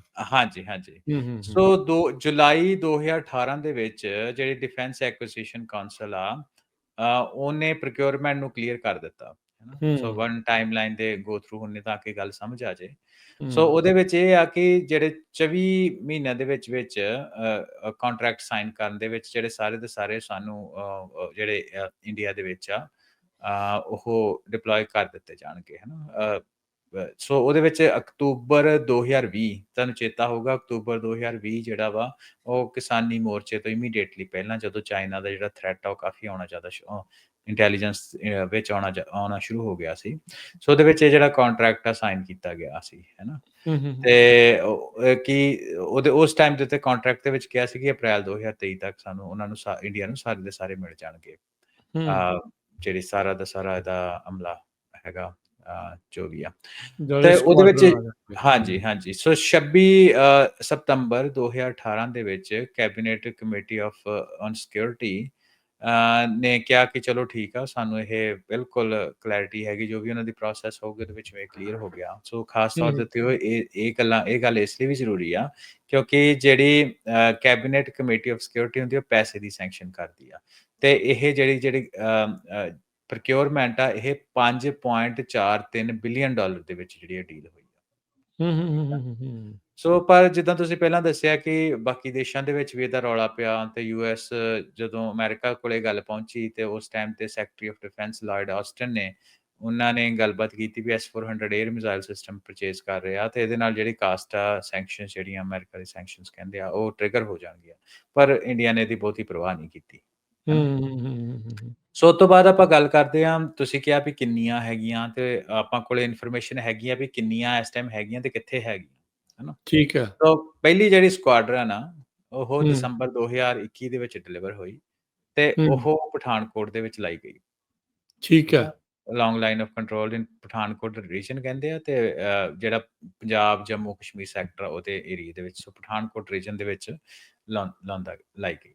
ਸੋ ਉਹਦੇ ਨਾਲ ਹੀ ਅਗਲਾ ਜਿਹੜਾ ਡਿਲੀਵਰ ਹੋਇਆ ਅਪ੍ਰੈਲ 2022 ਦੇ ਵਿੱਚ, ਉਹ ਟ੍ਰੇਨਿੰਗ ਸਕੁਆਡਰਨ, ਹੈ ਨਾ। ਉਹਦੇ ਵਿੱਚ ਕੁਝ ਸਿਮੂਲੇਟਰ ਦਿੱਤੇ ਗਏ ਕਿਉਂਕਿ ਜਦੋਂ ਆਰਮੀ ਨੂੰ ਟ੍ਰੇਨ ਕਰਨਾ ਹੁੰਦਾ, ਬਹੁਤ ਵਾਰੀ ਰੀਜਨਲ ਐਮੂਨੇਸ਼ਨ ਦੇ ਉੱਪਰ ਨਹੀਂ ਕੀਤਾ ਜਾਂਦਾ, ਨਹੀਂ ਉਹਦੇ ਕੀਤਾ ਜਾਂਦਾ, ਸਹੀ ਗੱਲ ਸਿਮੂਲੇਟਰ ਆ। ਦਿੰਦੇ ਹੂੰ, ਆ ਨਾ, ਉਹ ਜਾਂ ਇਕੁਇਪਮੈਂਟ ਦਿੱਤੇ ਜਾਂਦੇ ਵੀ ਉਹਨੂੰ ਚਲਾਉਣਾ ਕਿੱਦਾਂ। ਉਹਦੀ ਜਿਹੜੀ ਡਿਲੀਵਰੀ ਅਪ੍ਰੈਲ 2022 ਦੇ ਵਿੱਚ ਹੁੰਦੀ ਹੈ। ਸੋ ਇਹਦੇ ਨਾਲ ਜੁਲਾਈ 2022 ਦੇ ਵਿੱਚ ਦੂਜਾ ਜਿਹੜਾ ਸਕੁਆਡਰਨ ਆ ਉਹ ਦਿੱਤਾ ਗਿਆ। ਸੋ ਇਹ ਬੜਾ ਇੰਟਰਸਟਿੰਗ ਆ। ਦੂਜਾ ਜਿਹੜਾ ਸਕੁਆਡਰਨ ਆ ਉਹ ਕਿੱਥੇ ਡਿਪਲੋਏ ਕੀਤਾ ਗਿਆ? ਸਿੱਕਿਮ ਦੇ ਵਿੱਚ, ਹੈ ਨਾ। ਅੱਛਾ, ਸੋ ਚਾਈਨਾ ਵਾਲੇ ਪਾਸੇ ਉੱਧਰ। ਹਾਂਜੀ, ਹੂੰ, ਚਾਈਨਾ ਵਾਲੇ ਪਾਸੇ। ਫਿਰ ਤੀਜਾ ਜਿਹੜਾ ਸਕੁਆਡਰਨ ਆ ਉਹਦੇ ਵਿੱਚ ਉਹ ਜਿਹੜਾ ਫਰਵਰੀ 2023 ਦੇ ਵਿੱਚ ਰਾਜਸਥਾਨ, ਗੁਜਰਾਤ ਸੈਕਟਰ ਦੇ ਵਿੱਚ ਲਾਇਆ ਗਿਆ। ਡਿਪਲੋਏ ਕੀਤਾ ਗਿਆ, ਹਾਂਜੀ, ਠੀਕ ਹੈ। ਡਿਪਲੋਏ ਕੀਤਾ ਗਿਆ। ਹੂੰ, ਸੋ ਅਗਲੀ ਉਹ ਤੋਂ ਬਾਅਦ ਜਿਹੜੀ ਗੱਲ ਹੈਗੀ ਹੈ ਕਿ 2 ਕਿਉਂਕਿ 5 ਟੋਟਲ ਉਹਨਾਂ ਦੀ ਗੱਲ ਹੋਈ ਜਿੱਦਾਂ ਆਪਾਂ ਪਹਿਲੇ ਕਿਹਾ ਹੂੰ। ਤੇ ਉਹ ਬਾਕੀ ਜਿਹੜੇ ਸਿਸਟਮ ਆ 2 ਜਿਹੜੇ ਆ ਉਹ ਵੀ ਡਿਪਲੋਏ ਹੋ ਜਾਣਗੇ, ਪਰ ਉਹਦੇ ਵਿੱਚ ਇੱਕ ਇੰਡੀਆ ਤੇ ਰਸ਼ੀਆ ਦਾ ਚੱਕਰ ਪਿਆ ਹੋਇਆ ਇੰਸ਼ੋਰੈਂਸ ਤੇ ਐਸਟੈਬਲਿਸ਼ ਮੈਕੈਨਿਜ਼ਮ ਦਾ, ਵੀ 2 ਇੰਸ਼ੋਰੈਂਸ ਅਜੇ ਮੈਨੂੰ ਲੱਗਦਾ ਅਜੇ ਉਹਨਾਂ ਦੇ ਆਉਣੇ ਆ ਅਜੇ। ਹਾਂਜੀ, 2 ਡਿਪਲੋਏ ਨੇ। ਅਗਲੇ ਸਾਲ ਹਾਂਜੀ। ਮਿਲਣੇ ਆ ਇਹਨਾਂ ਨੂੰ। ਹੂੰ। ਨਹੀਂ, ਮੈਂ ਉਹਦੇ ਬਾਰੇ ਮੈਂ ਗੱਲ ਦੱਸ ਰਿਹਾ ਵੀ ਇਹਨਾਂ ਦਾ ਹਾਂ, ਥੋੜਾ ਜਿਹਾ ਚੱਕਰ ਆਪਸ ਵਿੱਚ ਪੈ ਗਿਆ ਤੇ ਫਰਵਰੀ 2025 ਦੇ ਵਿੱਚ ਇਹ ਮੰਨਿਆ ਹੂੰ। ਜਾਂਦਾ ਕਿ ਜਿਹੜਾ ਚੌਥਾ ਸਕੁਆਡਰਨ ਆ ਉਹ ਆਹ ਸਾਲ ਦੇ 2025 ਦੇ ਅਖੀਰ ਵਿੱਚ ਇੰਡੀਆ ਨੂੰ ਦਿੱਤਾ ਜਾਊਗਾ ਅੱਛਾ, ਤੇ ਜਿਹੜਾ ਚੌਥਾ ਅਖੀਰਲਾ ਸਕੁਆਡਰਨ। ਵਾ ਉਹ 2026 ਦੇ ਵਿੱਚ ਦਿੱਤਾ ਜਾਊਗਾ। ਸੋ ਹੂੰ, ਉਹਦੇ ਵਿੱਚ ਇਹ ਆ ਕਿ ਇਹਦੇ ਵਿੱਚ ਜਿਹੜਾ S4 ਸਿਸਟਮ ਆ, ਹਨਾ, ਹੁਣ ਆਪਾਂ ਹੂੰ, ਇੰਡੀਆ ਦੇ ਸੰਬੰਧ ਦੇ ਵਿੱਚ ਇਹਦੀ ਗੱਲ ਕਰਦੇ ਤੇ S4 ਸਿਸਟਮ ਆ ਜਿਹੜਾ ਉਹਨੂੰ ਇੰਡੀਅਨ ਸਰਵਿਸ ਦੇ ਵਿੱਚ ਉਹਨੂੰ ਸੁਦਰਸ਼ਨ ਚੱਕਰ ਦਾ ਜਿਹੜਾ ਉਹ ਨਾਂ ਦਿੱਤਾ ਗਿਆ। ਹੈ ਨਾ। ਸੁਦਰਸ਼ਨ ਚੱਕਰ ਤੁਸੀਂ ਕਾਫ਼ੀ ਜੇ ਮੀਡੀਆ ਨੂੰ ਫੋਲੋ ਕਰਦੇ ਹੋ ਤੇ ਕਾਫ਼ੀ ਉਹਦਾ ਜਿਹੜਾ ਨਾਂ ਉਹ ਦਿੱਤਾ ਗਿਆ। ਹੂੰ, ਤੇ ਹੂੰ, ਉਹਦੇ ਵਿੱਚ ਇਹਨੂੰ 에ਅਰ ਕਮਾਂਡ ਤੇ ਕੰਟਰੋਲ ਸਿਸਟਮ ਦੇ ਵਿੱਚ ਰੱਖਿਆ ਜਾਂਦਾ ਵਾ, ਹੈ ਨਾ। ਤੇ ਇਹਦੇ ਵਿੱਚ ਜੋ ਇੰਡੀਅਨ ਆਰਕੀਟੈਕਟ ਹੈਗਾ, ਹੈ ਨਾ, ਕਿ ਜਿੱਦਾਂ ਆਪਾਂ ਦੱਸਿਆ ਜਿਹੜੇ ਆਪਾਂ ਪਹਿਲੇ ਤੁਹਾਨੂੰ ਸਪੈਸੀਫਿਕੇਸ਼ਨ ਦੱਸਦੇ ਹਾਂ, ਉਹ ਸਪੈਸੀਫਿਕੇਸ਼ਨ ਦੇ ਵਿੱਚ ਹੈਗੇ ਕਿ ਮੈਕਸਿਮਮ ਕਿੰਨੀਆਂ ਮਿਸਾਈਲ ਆ ਸਕਦੀਆਂ ਜਾਂ ਕਿੰਨਾ ਹੈਗਾ। ਪਰ ਜੋ ਇੰਡੀਆ ਦੇ ਸਿਸਟਮ ਦੇ ਵਿੱਚ ਹੈਗਾ ਵਾ, ਉਹਦੇ ਵਿੱਚ ਇਹ ਦੱਸਿਆ ਜਾਂਦਾ ਕਿ ਜਿਹੜੀ ਹਰ ਇੱਕ ਬੈਟਰੀ ਆ, ਉਹਦੇ ਕੋਲ 6 ਲਾਂਚਰ ਆ, 1 ਰਡਾਰ ਆ ਤੇ ਕੰਟਰੋਲ ਸੈਂਟਰ ਆ 128 ਮਿਸਾਈਲਸ ਦਾ, ਹੈ ਨਾ। ਹੂੰ। ਸੋ ਹਿਊਜ ਸਿਸਟਮ, ਕਾਫ਼ੀ ਹਾਂਜੀ, ਵੱਡਾ ਸਿਸਟਮ ਆ। ਹੂੰ, ਹਾਂਜੀ, ਹਾਂਜੀ।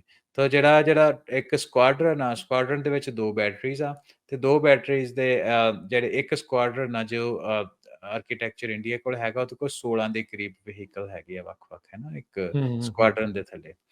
ਤੇ ਜਿਹੜੇ ਇੰਡੀਆ ਵਾ ਉਹਨੇ ਟੋਟਲ 60 ਲਾਂਚਰ ਤੇ 6000 ਮਿਸਾਈਲ ਜਿਹੜੀਆਂ ਉਹ ਬਾਈ ਕੀਤੀਆਂ, ਹੈ ਨਾ। ਜਿਹੜੀਆਂ ਤੁਹਾਨੂੰ ਸਾਰੀਆਂ ਪਹਿਲਾਂ ਮਿਸਾਈਲਸ ਦੱਸੀਆਂ ਸੀ ਉਹ ਸਾਰੀਆਂ ਹੀ ਕੁਛ-ਕੁਛ ਬਾਈ ਕੀਤੀਆਂ, ਯਾਨੀ ਕਿ 120 ਕਿਲੋਮੀਟਰ ਵਾਲੀਆਂ ਵੀ ਹੈਗੀਆਂ, 200 ਵਾਲੀਆਂ ਵੀ ਹੈਗੀਆਂ, 240 ਤੇ 380 ਕਿਲੋਮੀਟਰ ਵਾਲੀਆਂ 6000 ਦੇ ਕਰੀਬ ਜਿਹੜੀਆਂ ਇੰਡੀਆ ਕੋਲ ਮਿਸਾਈਲਸ ਆ। ਹੂੰ, ਹਨਾ।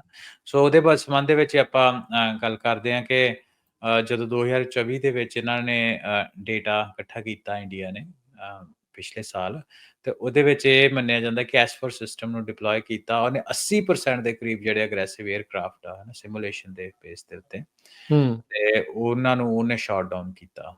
ਇਹ ਵੀ ਮੰਨਿਆ ਜਾਂਦਾ ਕਿ ਕੁਛ ਜਿਹੜੇ ਇੰਡੀਆ ਦੇ ਜੈਟਸ ਆ ਉਹਨਾਂ ਨੂੰ ਟਰੈਕ ਕੀਤਾ ਗਿਆ, ਸ਼ਾਟ ਡਾਊਨ ਤਾਂ ਨਹੀਂ ਕੀਤਾ ਗਿਆ, ਪਰ ਰੀਅਲ ਟਾਈਮ ਇੰਡੀਅਨ ਜਿਹੜੇ ਜੈਟਸ ਆ ਉਹਨਾਂ ਨੂੰ ਯੂਜ਼ ਕੀਤਾ ਗਿਆ ਟਾਰਗੇਟ ਤੇ ਟਰੈਕ ਕਰਨ ਦੇ ਵਾਸਤੇ।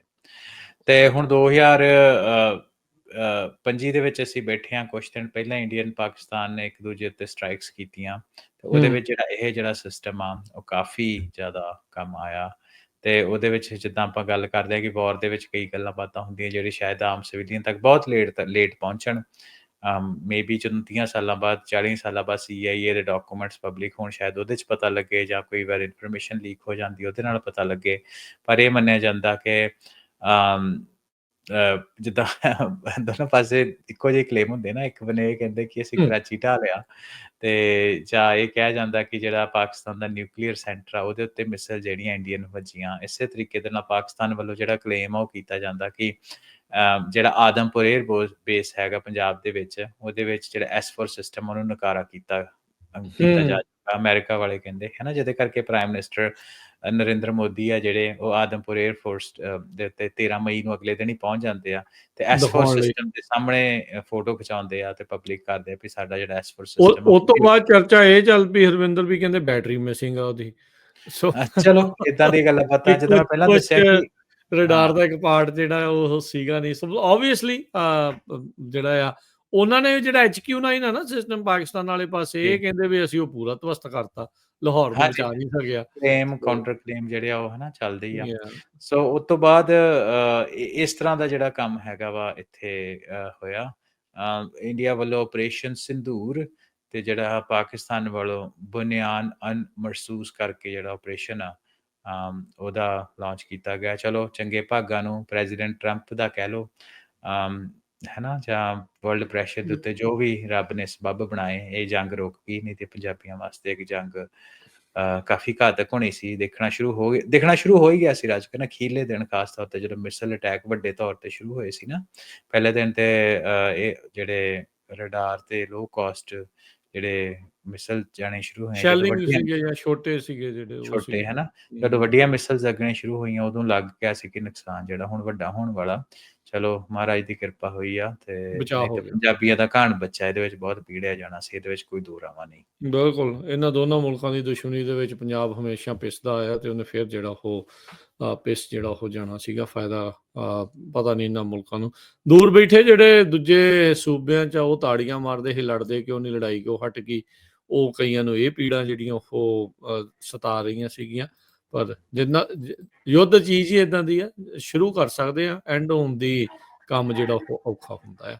ਹਾਂਜੀ, ਆਪਾਂ ਦੇਖ ਹੀ ਲਿਆ ਨਾ ਕਿ ਇਜ਼ਰਾਈਲ ਦੇ ਵਿੱਚ ਜਿਹੜਾ ਪੈਲਸਤੀਨ ਦੇ ਨਾਲ ਯੁੱਧ ਕਦੋਂ ਦਾ ਹੋਇਆ, 7 ਅਕਤੂਬਰ ਦਾ ਸ਼ੁਰੂ ਹੋਇਆ ਹੈ ਨਾ, 2 ਸਾਲ ਹੋ ਚੱਲੇ ਤੇ 2 ਸਾਲ ਹੋ ਚੱਲੇ ਆਲਮੋਸਟ। 2022 ਦੀ ਰਸ਼ੀਆ ਯੂਕਰੇਨ ਵਾਰ ਚੱਲਦੀ ਪਈ ਆ, ਉਹ ਕਿਸੇ ਬੰਨੇ 3 ਸਾਲ ਤੋਂ ਉੱਤੇ ਹੋ ਗਿਆ ਉਹ ਕਿਸੇ ਬੰਨੇ ਨਹੀਂ ਲੱਗਦੀ ਪਈ, ਤੇ ਕਿੰਨਾ ਨੁਕਸਾਨ ਉਹਨਾਂ ਦੋਹਾਂ ਦੇਸ਼ਾਂ ਦਾ ਹੋਇਆ, ਕਿੰਨਾ ਜ਼ਿਆਦਾ ਪੈਸਾ ਜਿਹੜਾ ਉਹਦੇ ਤੇ ਖਰਾਬ ਹੁੰਦਾ ਪਿਆ ਵਾ, ਤੇ ਜਾਨਾਂ ਜਾਂਦੀਆਂ, ਬੇਸ਼ਕੀਮਤੀ ਜਾਨਾਂ ਜਿਹੜੀਆਂ ਜਾ ਰਹੀਆਂ ਨੇ। ਹਾਂਜੀ, ਜਾਨਾਂ ਵੀ ਜਾਂਦੀਆਂ, ਪਰ ਉਸ ਤੋਂ ਬਾਅਦ ਇਹ ਨਾ ਵੀ ਅਸੀਂ ਪੁਰਾਣੇ ਸਮੇਂ ਦੇ ਵਿੱਚ ਵੇਖ ਕੇ ਜਦੋਂ ਜੰਗ ਲੱਗਦੀ ਉਹਦੇ ਬਾਅਦ ਸਿਸਟਮ ਕੋਲੈਪਸ ਹੁੰਦੇ ਆ, ਭੁੱਖਮਰੀ ਹੁੰਦੀ ਆ। ਹੁਣ ਐਜ਼ ਅ ਪੰਜਾਬੀ ਪੰਜਾਬ ਦੇ ਫਰੰਟੀਅਰ ਦੇ ਉੱਤੇ ਹਮੇਸ਼ਾ ਅਸੀਂ ਰਹੇ ਹਾਂ, ਅਸੀਂ ਇਸ ਚੀਜ਼ ਨੂੰ ਦੇਖਿਆ ਹੀ ਆ, ਸਾਡੀਆਂ ਜਨਰੇਸ਼ਨਾਂ ਨੇ ਇਸ ਚੀਜ਼ ਨੂੰ ਦੇਖਿਆ। ਜੰਗ ਤੋਂ ਡਰਨ ਵਾਲੀ ਚਲੋ ਉੱਦਾਂ ਨਹੀਂ, ਜੇ ਸਿਰ ਦੇ ਉੱਤੇ ਆਈ ਪੈ ਹੀ ਜਾਏ ਬੰਦਾ ਕੀ ਕਰ ਸਕਦਾ, ਉੱਤੇ ਫਿਰ ਲੜਨਾ ਹੀ ਹੁੰਦਾ। ਪਰ ਉਹ ਤੋਂ ਪਹਿਲਾਂ ਵੀ ਆਪਾਂ ਨਾ ਜ਼ਫਰਨਾਮੇ ਦੇ ਵਿੱਚ ਪੜ੍ਹਦੇ ਹਾਂ ਵੀ ਹਰ ਹੀ ਲਫ਼ਜ਼ੀਲਾ ਪੋਲੀਟੀਕਲ ਵਰਤਣਾ ਚਾਹੀਦਾ ਜੰਗ ਰੋਕਣ ਦੇ ਵਾਸਤੇ। ਤੇ ਚਲੋ ਅਗੇਨ ਜਿੱਦਾਂ ਆਪਾਂ ਗੱਲ ਪਹਿਲੇ ਕੀਤੀ, ਮਹਾਰਾਜ ਦੀ ਕਿਰਪਾ ਹੋਈ, ਜੰਗ ਰੁਕ ਗਈ ਆ, ਤੇ ਇਸ ਜੰਗ ਰੋਕਣ ਦੇ ਨਾਲ ਸਾਨੂੰ ਐਜ਼ ਅ ਪੰਜਾਬੀ ਸਾਨੂੰ ਥੋੜਾ ਸਮੇਂ ਦੇ ਲਈ ਫਾਇਦਾ ਹੋਇਆ। ਪਰ ਬਹੁਤ ਜ਼ਿਆਦਾ ਚੀਜ਼ਾਂ 'ਚੋਂ ਲਰਨ ਕਰਨ ਵਾਸਤੇ ਵੀ ਆ। ਪਰ ਮੈਨੂੰ ਇਹ ਆ ਵੀ ਸਾਰੀਆਂ ਮੇਬੀ ਕਿਤੇ ਕੋਈ ਜਿਹੜੇ ਸਾਡੇ ਦਿਮਾਗ ਆ, ਵਿਦਵਾਨ ਆ, ਉਹ ਇਸ ਚੀਜ਼ ਨੂੰ ਸੋਚਦੇ ਹੋਣਗੇ ਕਿਤੇ ਨਾ ਕਿਤੇ, ਪਰ ਪਬਲਿਕ ਨਹੀਂ ਆ ਵੀ ਇਹ 4 ਦਿਨਾਂ ਦੀ ਜੰਗ ਦੇ ਵਿੱਚ ਕਿੰਨਾ ਕੁਛ ਅਸੀਂ ਚੇਂਜ ਦੇਖਿਆ।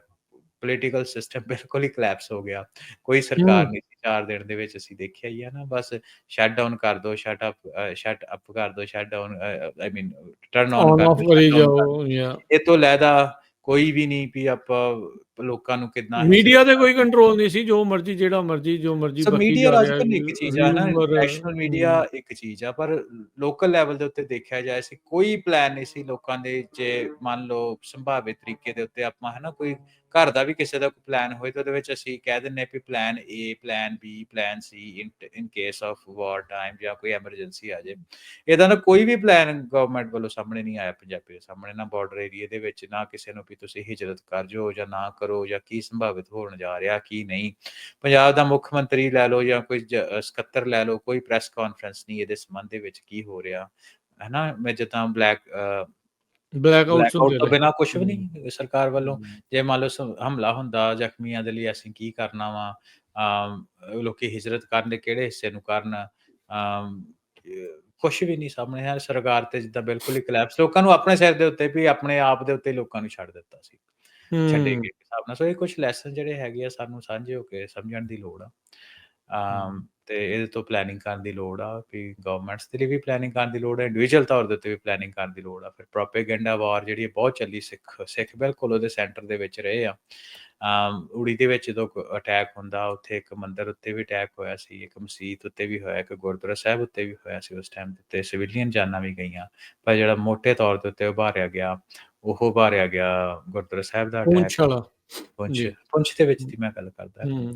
ਤੇ ਉੱਥੇ ਮਲਟੀਪਲ ਧਰਮ ਸਥਾਨ ਜਿਹੜੇ ਉਹ ਅਟੈਕ ਹੋਏ ਸੀ। ਤੇ ਇਹ ਤੋਂ ਲੈਦਾ ਫਿਰ ਪ੍ਰੋਪੇਗੈਂਡਾ ਵਾਰ ਚੱਲੀ। ਉਹ ਕਹਿੰਦੇ ਵੀ ਪਾਕਿਸਤਾਨ ਨੇ ਦਰਬਾਰ ਸਾਹਿਬ ਉੱਤੇ ਮਿਸਾਈਲ ਸੁੱਟਣੀ ਸੀ ਅੰਮ੍ਰਿਤਸਰ ਦੇ ਵਿੱਚ, ਤੇ ਪਾਕਿਸਤਾਨ ਵਾਲੇ ਕਹਿੰਦੇ ਸੀ ਕਿ ਇਹਨਾਂ ਨਨਕਾਣਾ ਸਾਹਿਬ ਉੱਤੇ ਸੁੱਟਣੀ ਸੀ। ਸੋ ਸਿੱਖ ਜਿਹੜੇ ਆ ਉਹ ਬਿਲਕੁਲ ਹੀ ਇੱਕ ਸਿੱਖਾਂ ਨੂੰ ਪਾਰਟੀ ਬਣਾ ਰਹੇ ਸੀਗੇ ਵੀ ਧੱਕੇ ਨਾਲ ਬਣਾ ਲਈਏ ਬਣਾਉਣ ਦੀ ਇਹਨਾਂ ਨੂੰ। ਕੋਸ਼ਿਸ਼ ਹੋ ਰਹੀ ਸੀ, ਪਰ ਸਾਰੇ ਸੰਬੰਧ ਦੇ ਵਿੱਚ ਸਿੱਖ ਲੀਡਰਸ਼ਿਪ ਜਿੱਦਾਂ ਪੰਜਾਬ ਗਵਰਨਮੈਂਟ ਗਾਇਬ ਰਹੀ, ਉਸੇ ਤਰ੍ਹਾਂ ਸਿੱਖ ਲੀਡਰਸ਼ਿਪ ਦੀ ਵੀ ਅਣਹੋਂਦ ਆਪਾਂ ਨੂੰ ਵੇਖਣ ਨੂੰ ਮਿਲੀ। ਤੇ ਕੁਝ ਸਿੱਖਾਂ ਦੇ ਹਿੱਸੇ ਜ਼ਰੂਰ ਇਹ ਕਹਿੰਦੇ ਸੀ ਵੀ ਚਲੋ ਜੰਗ ਤੋਂ ਪਿੱਛੇ ਨਹੀਂ ਹਟਣਾ ਚਾਹੀਦਾ ਜਾਂ ਜੋ ਵੀ ਆ, ਪਰ ਪਲਾਨ ਕੀ ਆ ਉਹਦਾ ਕੋਈ ਵੀ ਸਾਹਮਣੇ ਨਹੀਂ ਸੀ। ਸੋ ਇਹ ਜੰਗ ਤੋਂ ਕੁਝ ਲੈਸਨਸ ਹੈਗੇ ਆ। ਮੈਨੂੰ ਲੱਗਦਾ ਕਿ ਸਿੱਖਾਂ ਦੇ ਲਈ ਇੱਕ ਲਾਈਵ ਹੀ ਆਲਮੋਸਟ ਜੰਗ ਦੇ ਕੰਢੇ ਤੋਂ ਅਸੀਂ ਮੁੜੇ ਆ, ਤੇ ਪਰ ਅਸੀਂ ਲੀਡਰਸ਼ਿਪ ਦੀ ਘਾਟ ਜਿਹੜੀ ਆ ਪਬਲਿਕ ਪੱਧਰ ਦੇ ਉੱਤੇ, ਸਟੇਟ ਦੇ ਪੱਧਰ ਦੇ ਉੱਤੇ, ਤੇ ਧਾਰਮਿਕ ਲੀਡਰਸ਼ਿਪ ਦੇ ਪੱਧਰ ਦੇ ਉੱਤੇ, ਸਾਰੀ ਜਗ੍ਹਾ ਦੇ ਉੱਤੇ ਆਪਾਂ ਗਾਇਬ ਦੇਖੀ ਆ। ਸੋ ਲੈਸਨਸ ਸ਼ੁੱਡ ਬੀ ਲਰਨਡ। ਜੀ ਬਿਲਕੁਲ। ਇਹ ਸਾਰੀਆਂ ਜਿਹੜੀਆਂ ਉਹ ਚੀਜ਼ਾਂ ਜਿਹੜੀਆਂ ਹੈਗੀਆਂ ਆ। ਸੋ S-400 에ਅਰ ਡਿਫੈਂਸ ਸਿਸਟਮ ਦੀ ਚਰਚਾ ਜਿਹੜੀ ਬਹੁਤ ਆ, ਪਰ ਯੂਕਰੇਨ ਦੇ ਵਿੱਚ ਹਰਵਿੰਦਰ ਇਹ ਵੀ ਦੱਸਦੇ ਜਾਈਏ ਜਿਹੜੇ ਐਟ ਕੈਂਪਸ ਜਿਹੜੇ ਆ ਉਹਨਾਂ ਨੂੰ ਇੰਟਰਸੈਪਟ ਕਰਨ ਦੀ ਇਹਨਾਂ ਨੇ ਇੱਕ ਵਾਰੀ ਕੋਸ਼ਿਸ਼ ਕਰਦੇ ਪਏ ਸੀ ਡੋਂਟਸ ਇਲਾਕੇ ਦੇ ਵਿੱਚ, ਤੇ ਪਰ ਉਹਦੇ ਕਲਸਟਰ ਨੇ ਇਹਨੂੰ ਪੂਰੀ ਤਰ੍ਹਾਂ ਡੈਮੇਜ ਵੀ ਕਰ ਦਿੱਤਾ ਸੀ ਉੱਥੇ। ਸੋ ਮੋਸਟ ਐਡਵਾਂਸ 에ਅਰ ਸਿਸਟਮ ਆ ਔਨ ਅਰਥ ਆ। ਇਹ ਹਰ ਇੱਕ ਜਿਹੜਾ ਸਿਸਟਮ ਬਣਾਉਣ ਵਾਲਾ ਉਹ ਦਾਅਵਾ ਕਰਦਾ ਆ ਹੈਗਾ ਹੈ ਕਿ ਨਹੀਂ, ਇਹ ਤਾਂ ਜਦੋਂ ਕੰਬੈਟ ਦੀ ਸਿਚੁਏਸ਼ਨ ਬਣਦੀ ਹੁੰਦੀ ਆ ਉਹਦੇ ਵਿੱਚ ਪਤਾ ਲੱਗਦਾ ਆ। ਪਰ ਜੇ ਆਪਾਂ ਸਬ ਕੰਟੀਨੈਂਟ ਦੇ ਵਿੱਚ ਹਰਵਿੰਦਰ ਦੇਖੀਏ ਤਾਂ ਕਾਫੀ ਇਸ ਦੀ ਚੜ੍ਹਾਈ ਹੈਗੀ ਆ। ਇਹ ਆਪਾਂ ਜਿਹੜਾ ਓਵਰਆਲ ਇਹਦੇ ਸਿਸਟਮ ਨੂੰ ਦੇਖ ਕੇ ਜਿਹੜੇ ਚੱਲਦੇ ਆ, ਹਾਂਜੀ। ਆਮ ਪ੍ਰੀਟੀ ਸ਼ੋਰ, ਕਿਉਂਕਿ ਹੁਣ ਉੱਥੇ ਡਿਫੈਂਸ ਨੂੰ ਲੈ ਕੇ ਜਾਂ ਇਹ ਇਦਾਂ ਦੀ ਚੀਜ਼ਾਂ ਨੂੰ ਲੈ ਕੇ ਇੰਡੀਆ ਤੇ ਚਾਈਨਾ ਦਾ ਜ਼ਿਆਦਾ ਜਿਹੜਾ ਉਹ ਰੌਲਾ ਰਹਿਣਾ ਆ ਉਸ ਚੀਜ਼ ਦੇ ਵਿੱਚ। ਸੋ ਉੱਥੇ ਬਰਾਬਰ ਦੀ ਵਾਰ ਆ। ਚਾਈਨਾ ਦੀਆਂ ਮਿਜ਼ਾਈਲਸ ਨੇ ਜਹਾਜ਼ ਨੂੰ ਸਿੱਟ ਲੈਣਾ, ਉਹ ਸਾਰਾ ਕੁਝ ਕਰ ਲੈਣਾ, ਉਹ ਵੱਡੀ ਗੱਲ ਆ। ਕਈ ਮਿਲਟਰੀ ਵੈਬਸਾਈਟਸ ਇਹ ਦਾਅਵਾ ਵੀ ਕਰ ਰਹੀਆਂ ਵੀ ਇਹਨਾਂ ਨੇ S-400 ਸਿਸਟਮ ਨੂੰ ਵਾਕਿਆ ਹੀ ਨੁਕਸਾਨ ਜਿਹੜਾ ਉਹ ਪਹੁੰਚਾ ਦਿੱਤਾ ਹੈ।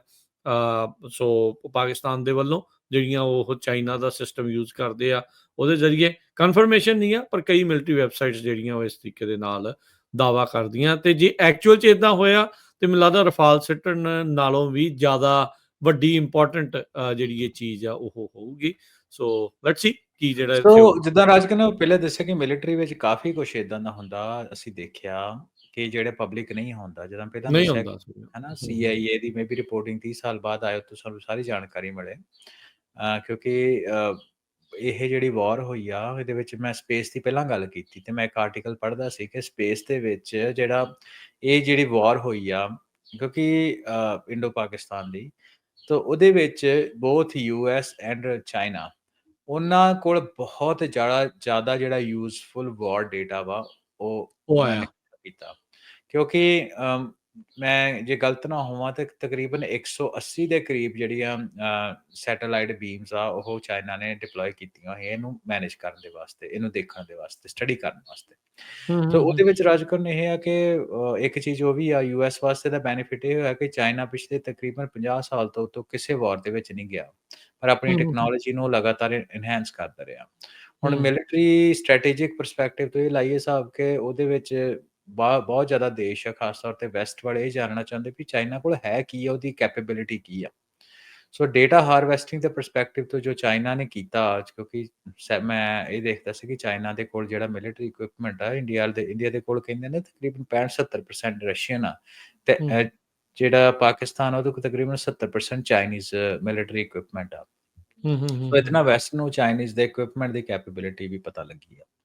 ਸੋ ਇੱਕ ਤਾਂ ਆਪਾਂ ਵਾਰ ਨੂੰ ਸਿੱਧੇ ਤੌਰ ਦੇ ਉੱਤੇ ਦੇਖਦੇ ਹਾਂ ਕਿ ਜੋ ਹੋ ਰਿਹਾ, ਜੋ ਨੁਕਸਾਨ ਹੋ ਰਿਹਾ ਜਾਂ ਜੋ ਵੀ ਆ, ਪਰ ਦੂਸਰੇ ਪਰਸਪੈਕਟਿਵ ਤੋਂ ਇਹ ਆ ਵੀ ਜਦੋਂ ਵਾਰ ਹੁੰਦੀ ਆ, ਜਿਹੜੇ ਡਿਫੈਂਸ ਹੁੰਦੇ ਆ ਕੰਪਨੀਜ਼, ਉਹਨਾਂ ਦੇ ਸਟਾਕਸ ਅਸੀਂ ਦੇਖਿਆ ਹੀ ਆ, ਚੈਂਗਡੂ ਦੇ ਕਿੰਨੇ ਵਧੇ ਆ ਤੇ ਰਾਫੇਲ ਦੇ ਥੋੜੇ ਡਿੱਗੇ ਆ। ਤੇ ਇੱਕ ਟਾਈਮ ਦੇ ਉੱਤੇ 40% 35-40% ਵੀ ਵੱਧ ਗਿਆ ਸੀ ਚੈਂਗਡੂ, ਜਿਹੜਾ ਚਾਈਨਾ ਦੀ ਕੰਪਨੀ ਆ ਹੂੰ, ਡਿਫੈਂਸ ਹੂੰ, ਹੂੰ, ਇਨਫਰਾਸਟ੍ਰਕਚਰ ਬਣਾਉਂਦੀ। ਉਸ ਤੋਂ ਬਾਅਦ ਇੰਡੀਅਨ ਮੀਡੀਆ ਨੇ ਟੀਆਰਪੀ ਤੋਂ ਕਿੰਨਾ ਪੈਸਾ ਕਮਾਇਆ, ਹੈ ਨਾ। ਮੈਂ ਦੇਖ ਰਿਹਾ ਸੀ ਏਆਈ ਦੇ ਜਨਰੇਟਡ ਵੀਡੀਓਜ਼ ਯੂਜ਼ ਕਰਕੇ, ਤੇ ਉਹਨਾਂ ਵੀ ਇਹ ਤੋਂ ਲਾਹਾ ਖੱਟਦੇ ਆ। ਤੇ ਨੇਸ਼ਨਸ ਜਿਹੜੀਆਂ ਉਹ ਇੱਕ ਦੂਜੇ ਦਾ ਸਟ੍ਰੈਟੇਜਿਕਲੀ ਡੇਟਾ ਇਕੱਠੀਆਂ ਕਰਦੀਆਂ, ਤੇ ਕੁਛ ਲੋਕ, ਸਾਨੂੰ ਪਤਾ, ਮੈਂ ਇੱਥੇ ਚਲੋ ਟਰਮ ਵੀ ਵਰਤੂੰਗਾ, ਯੂਜ਼ਫੁਲ ਇਡੀਅਟ ਵੀ ਹੁੰਦੇ ਆ ਜਿਹੜੇ ਇਸ ਚੀਜ਼ ਨੂੰ ਵਧਾਉਂਦੇ ਆ, ਤੇ ਉਹ ਵੀ ਹਮੇਸ਼ਾ ਹੀ ਹੁੰਦੇ ਵਾਰ ਦੇ ਵਿੱਚ। ਤੇ ਉਹ ਵੀ ਅਸੀਂ ਬਹੁਤ ਦੇਖੇ ਆ। ਸੋ ਕਾਫੀ ਕੁਛ ਹੈ, ਇਹਨੂੰ ਡਿਪੈਂਡ ਕਰਦਾ ਤੁਸੀਂ ਇਹਨੂੰ ਕਿਹੜੇ ਐਸਪੈਕਟ ਤੋਂ ਦੇਖਦੇ ਹੋ। ਹੂੰ, ਜੀ, ਬਿਲਕੁਲ। ਅੱਛਾ, ਆਪਾਂ ਇੱਕ ਬ੍ਰੇਕ ਲੈ ਲੈਂਦੇ ਹਾਂ ਹੁਣ ਇੱਥੇ, ਤੇ ਬ੍ਰੇਕ ਤੋਂ ਬਾਅਦ ਦੇ ਵਿੱਚ ਆਪਾਂ ਵਾਪਸ ਆਉਂਦੇ ਹਾਂ, ਤੇ ਵਾਪਸ ਆ ਕੇ ਚਰਚਾ ਜਿਹੜੀ ਆ, ਗੱਲਬਾਤ ਆ, ਉਹ ਆਪਾਂ ਫਲਾਈਂਗ ਟੈਕਸੀਜ਼, ਰੋਬੋ ਟੈਕਸੀਜ਼ ਦੀ ਉਹ ਸਾਰੀ ਜਿਹੜੀ ਉਹ ਕਰਦੇ ਹਾਂ। ਇੱਕ ਛੋਟੀ ਜਿਹੀ ਬ੍ਰੇਕ, ਤੇ ਬ੍ਰੇਕ ਤੋਂ ਬਾਅਦ ਪਰਤਦੇ ਹਾਂ ਇਸ ਪ੍ਰੋਗਰਾਮ ਦੇ ਵਿੱਚ। ਜੀ। ਬ੍ਰੇਕ ਤੋਂ ਬਾਅਦ ਇੱਕ ਵਾਰੀ ਫਿਰ ਆਪ ਸਭ ਦਾ ਸਵਾਗਤ ਹੈ ਜੀ। ਪ੍ਰੋਗਰਾਮ ਚੱਲ ਰਿਹਾ ਪੰਜਾਬੀ ਟੈਕ ਟਾਕ। ਹਰਵਿੰਦਰ ਸਿੰਘ ਜੀ ਨੂੰ ਇੱਕ ਵਾਰੀ ਫਿਰ ਸਵਾਗਤ ਹੈ। ਸਤਿ ਸ਼੍ਰੀ ਅਕਾਲ। ਸਤਿ ਸ੍ਰੀ ਅਕਾਲ, ਰਾਜਕਨਵੀਰ ਸਿੰਘ ਤੇ ਪੰਜਾਬੀ ਰੇਡੀਓ ਯੂਐਸਏ ਸੁਣਨ ਵਾਲੇ ਸਾਰੇ ਵਿਊਅਰਸ ਦਾ, ਪੰਜਾਬੀ ਟੀਵੀ ਵੇਖ ਰਹੇ ਸਾਰੇ ਵਿਊਅਰਸ ਦਾ, ਪੰਜਾਬੀ ਰੇਡੀਓ ਸੁਣਨ ਵਾਲੇ ਸਾਰੇ ਸਰੋਤਿਆਂ ਦਾ ਬ੍ਰੇਕ ਤੋਂ ਬਾਅਦ ਫਿਰ ਤੋਂ ਨਿੱਘਾ ਜੀ ਆਇਆਂ ਨੂੰ। ਜੀ। ਅੱਛਾ ਹਰਵਿੰਦਰ, ਹੁਣ ਆਪਾਂ ਥੋੜ੍ਹੀ ਜਿਹੜੀ ਉਹ ਗੱਲ ਕਰਦੇ ਹਾਂ, ਇਲੋਨ ਮਸਕ ਜਦੋਂ ਸਰਕਾਰ ਬਣੀ ਸੀ ਤਾਂ ਪੂਰਾ ਰੌਲਾ ਰੱਪਾ ਸੀਗਾ। ਹੁਣ ਕਾਫੀ ਚਿਰ ਤੋਂ ਥੋੜ੍ਹੀ ਸ਼ਾਂਤੀ ਜੀ ਉਹਨਾਂ ਦੇ ਨਾਮ ਨੂੰ ਲੈ ਕੇ ਜਿਹੜੀ ਉਹ ਚੱਲ ਰਹੀ ਆ। ਜੀ। ਟੈਕਸਸ ਦੇ ਵਿੱਚ ਰੋਬੋ ਟੈਕਸੀ ਸ਼ੁਰੂ ਹੋ ਗਈ ਆ। ਮਸਕ ਹੁਣਾਂ ਦਾ ਵੀ ਇਹਦੇ ਵਿੱਚ ਯੋਗਦਾਨ ਆ, ਕਿੱਦਾਂ ਆ ਉਹਨਾਂ ਦੀ ਜਿਹੜੀ ਕੰਪਨੀ ਵੱਲੋਂ ਆ, ਕੀ ਸਿਚੁਏਸ਼ਨ ਬਣ ਰਹੀ ਹੈ ਜੀ ਉੱਥੇ ਇਸ ਟਾਈਮ ਰੋਬੋ ਟੈਕਸੀਜ਼ ਨੂੰ ਲੈ ਕੇ? ਹਾਂਜੀ, ਲਾਂਚ ਹੋਈ ਨਹੀਂ, ਪਰ ਲਾਂਚ ਹੋ ਰਹੀ ਹੈ ਅਗਲੇ ਮਹੀਨੇ, ਜੂਨ ਦੇ ਹੂੰ, ਵਿੱਚ। ਸੋ ਆਸਟਨ ਟੈਕਸਸ ਦੇ ਵਿੱਚ ਜਿਹੜੀ ਉਹ ਲਿਮਿਟਿਡ ਰੋਬੋ ਟੈਕਸੀ ਸਰਵਿਸ ਜਿਹੜੀ ਆ ਉਹ ਯੂਜ਼ ਕਰ ਰਹੇ ਆ। ਸੋ ਮੈਂ ਕੰਟੈਕਸਟ ਦੇ ਲਈ ਇਹ ਦੱਸ ਦੇਵਾਂ ਕਿ ਰੋਬੋ ਟੈਕਸੀ ਜਿਹੜੇ ਬੇ ਏਰੀਏ ਦੇ ਵਿੱਚ ਲੋਕ ਰਹਿੰਦੇ, ਉਹਨਾਂ ਨੂੰ ਪਤਾ ਕਿ ਸੈਨ ਫਰਾਂਸਿਸਕੋ ਦੇ ਵਿੱਚ ਚੱਲਦੀਆਂ।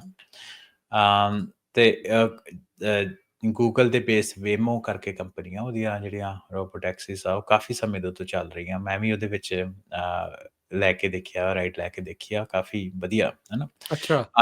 ਉੱਥੋਂ ਲੈਦਾ ਸ਼ਾਇਦ ਐਰੀਜ਼ੋਨਾ ਦੇ ਵਿੱਚ, ਫੀਨਿਕਸ ਵਿੱਚ ਵੀ ਆ, ਤੇ ਸ਼ਾਇਦ ਆਸਟਨ ਦੇ ਵਿੱਚ ਆ, ਹੈ ਨਾ। 3 ਕੁ ਸ਼ਹਿਰਾਂ ਦੇ ਵਿੱਚ, ਜੇ ਮੈਂ ਗਲਤ ਨਾ ਹੋਵਾਂ, ਪਰ ਸੈਨ ਫਰਾਂਸਿਸਕੋ ਫॉर ਸ਼ੋਰ। ਹੂੰ, ਤੇ ਹੂੰ, ਉਸ ਤੋਂ ਬਾਅਦ ਉਹਨਾਂ ਹੁਣ ਪਾਲੋ ਆਲਟੋ ਦੇ ਵਿੱਚ ਵੀ ਅਨਾਉਂਸ ਕੀਤਾ ਸੀ ਅਸੀਂ ਸ਼ੁਰੂ ਕਰਾਂਗੇ। ਹੂੰ, ਸੋ ਕਿਉਂਕਿ ਦੇਖੋ, ਇਹਦੇ ਵਿੱਚ ਜਿਹੜੀ ਆ ਫਰੰਟੀਅਰ ਟੈਕਨੋਲੋਜੀ ਹੁੰਦੀਆਂ, ਇਹਦੇ ਵਿੱਚ ਟਾਈਮ ਟੂ ਮਾਰਕੀਟ ਬਹੁਤ ਇੰਪੋਰਟੈਂਟ ਹੁੰਦਾ, ਵੀ ਜਿਹੜਾ ਸਮੇਂ ਹੂੰ, ਦੇ ਵਿੱਚ ਪਹਿਲਾਂ ਆ ਗਿਆ, ਹੈ ਨਾ।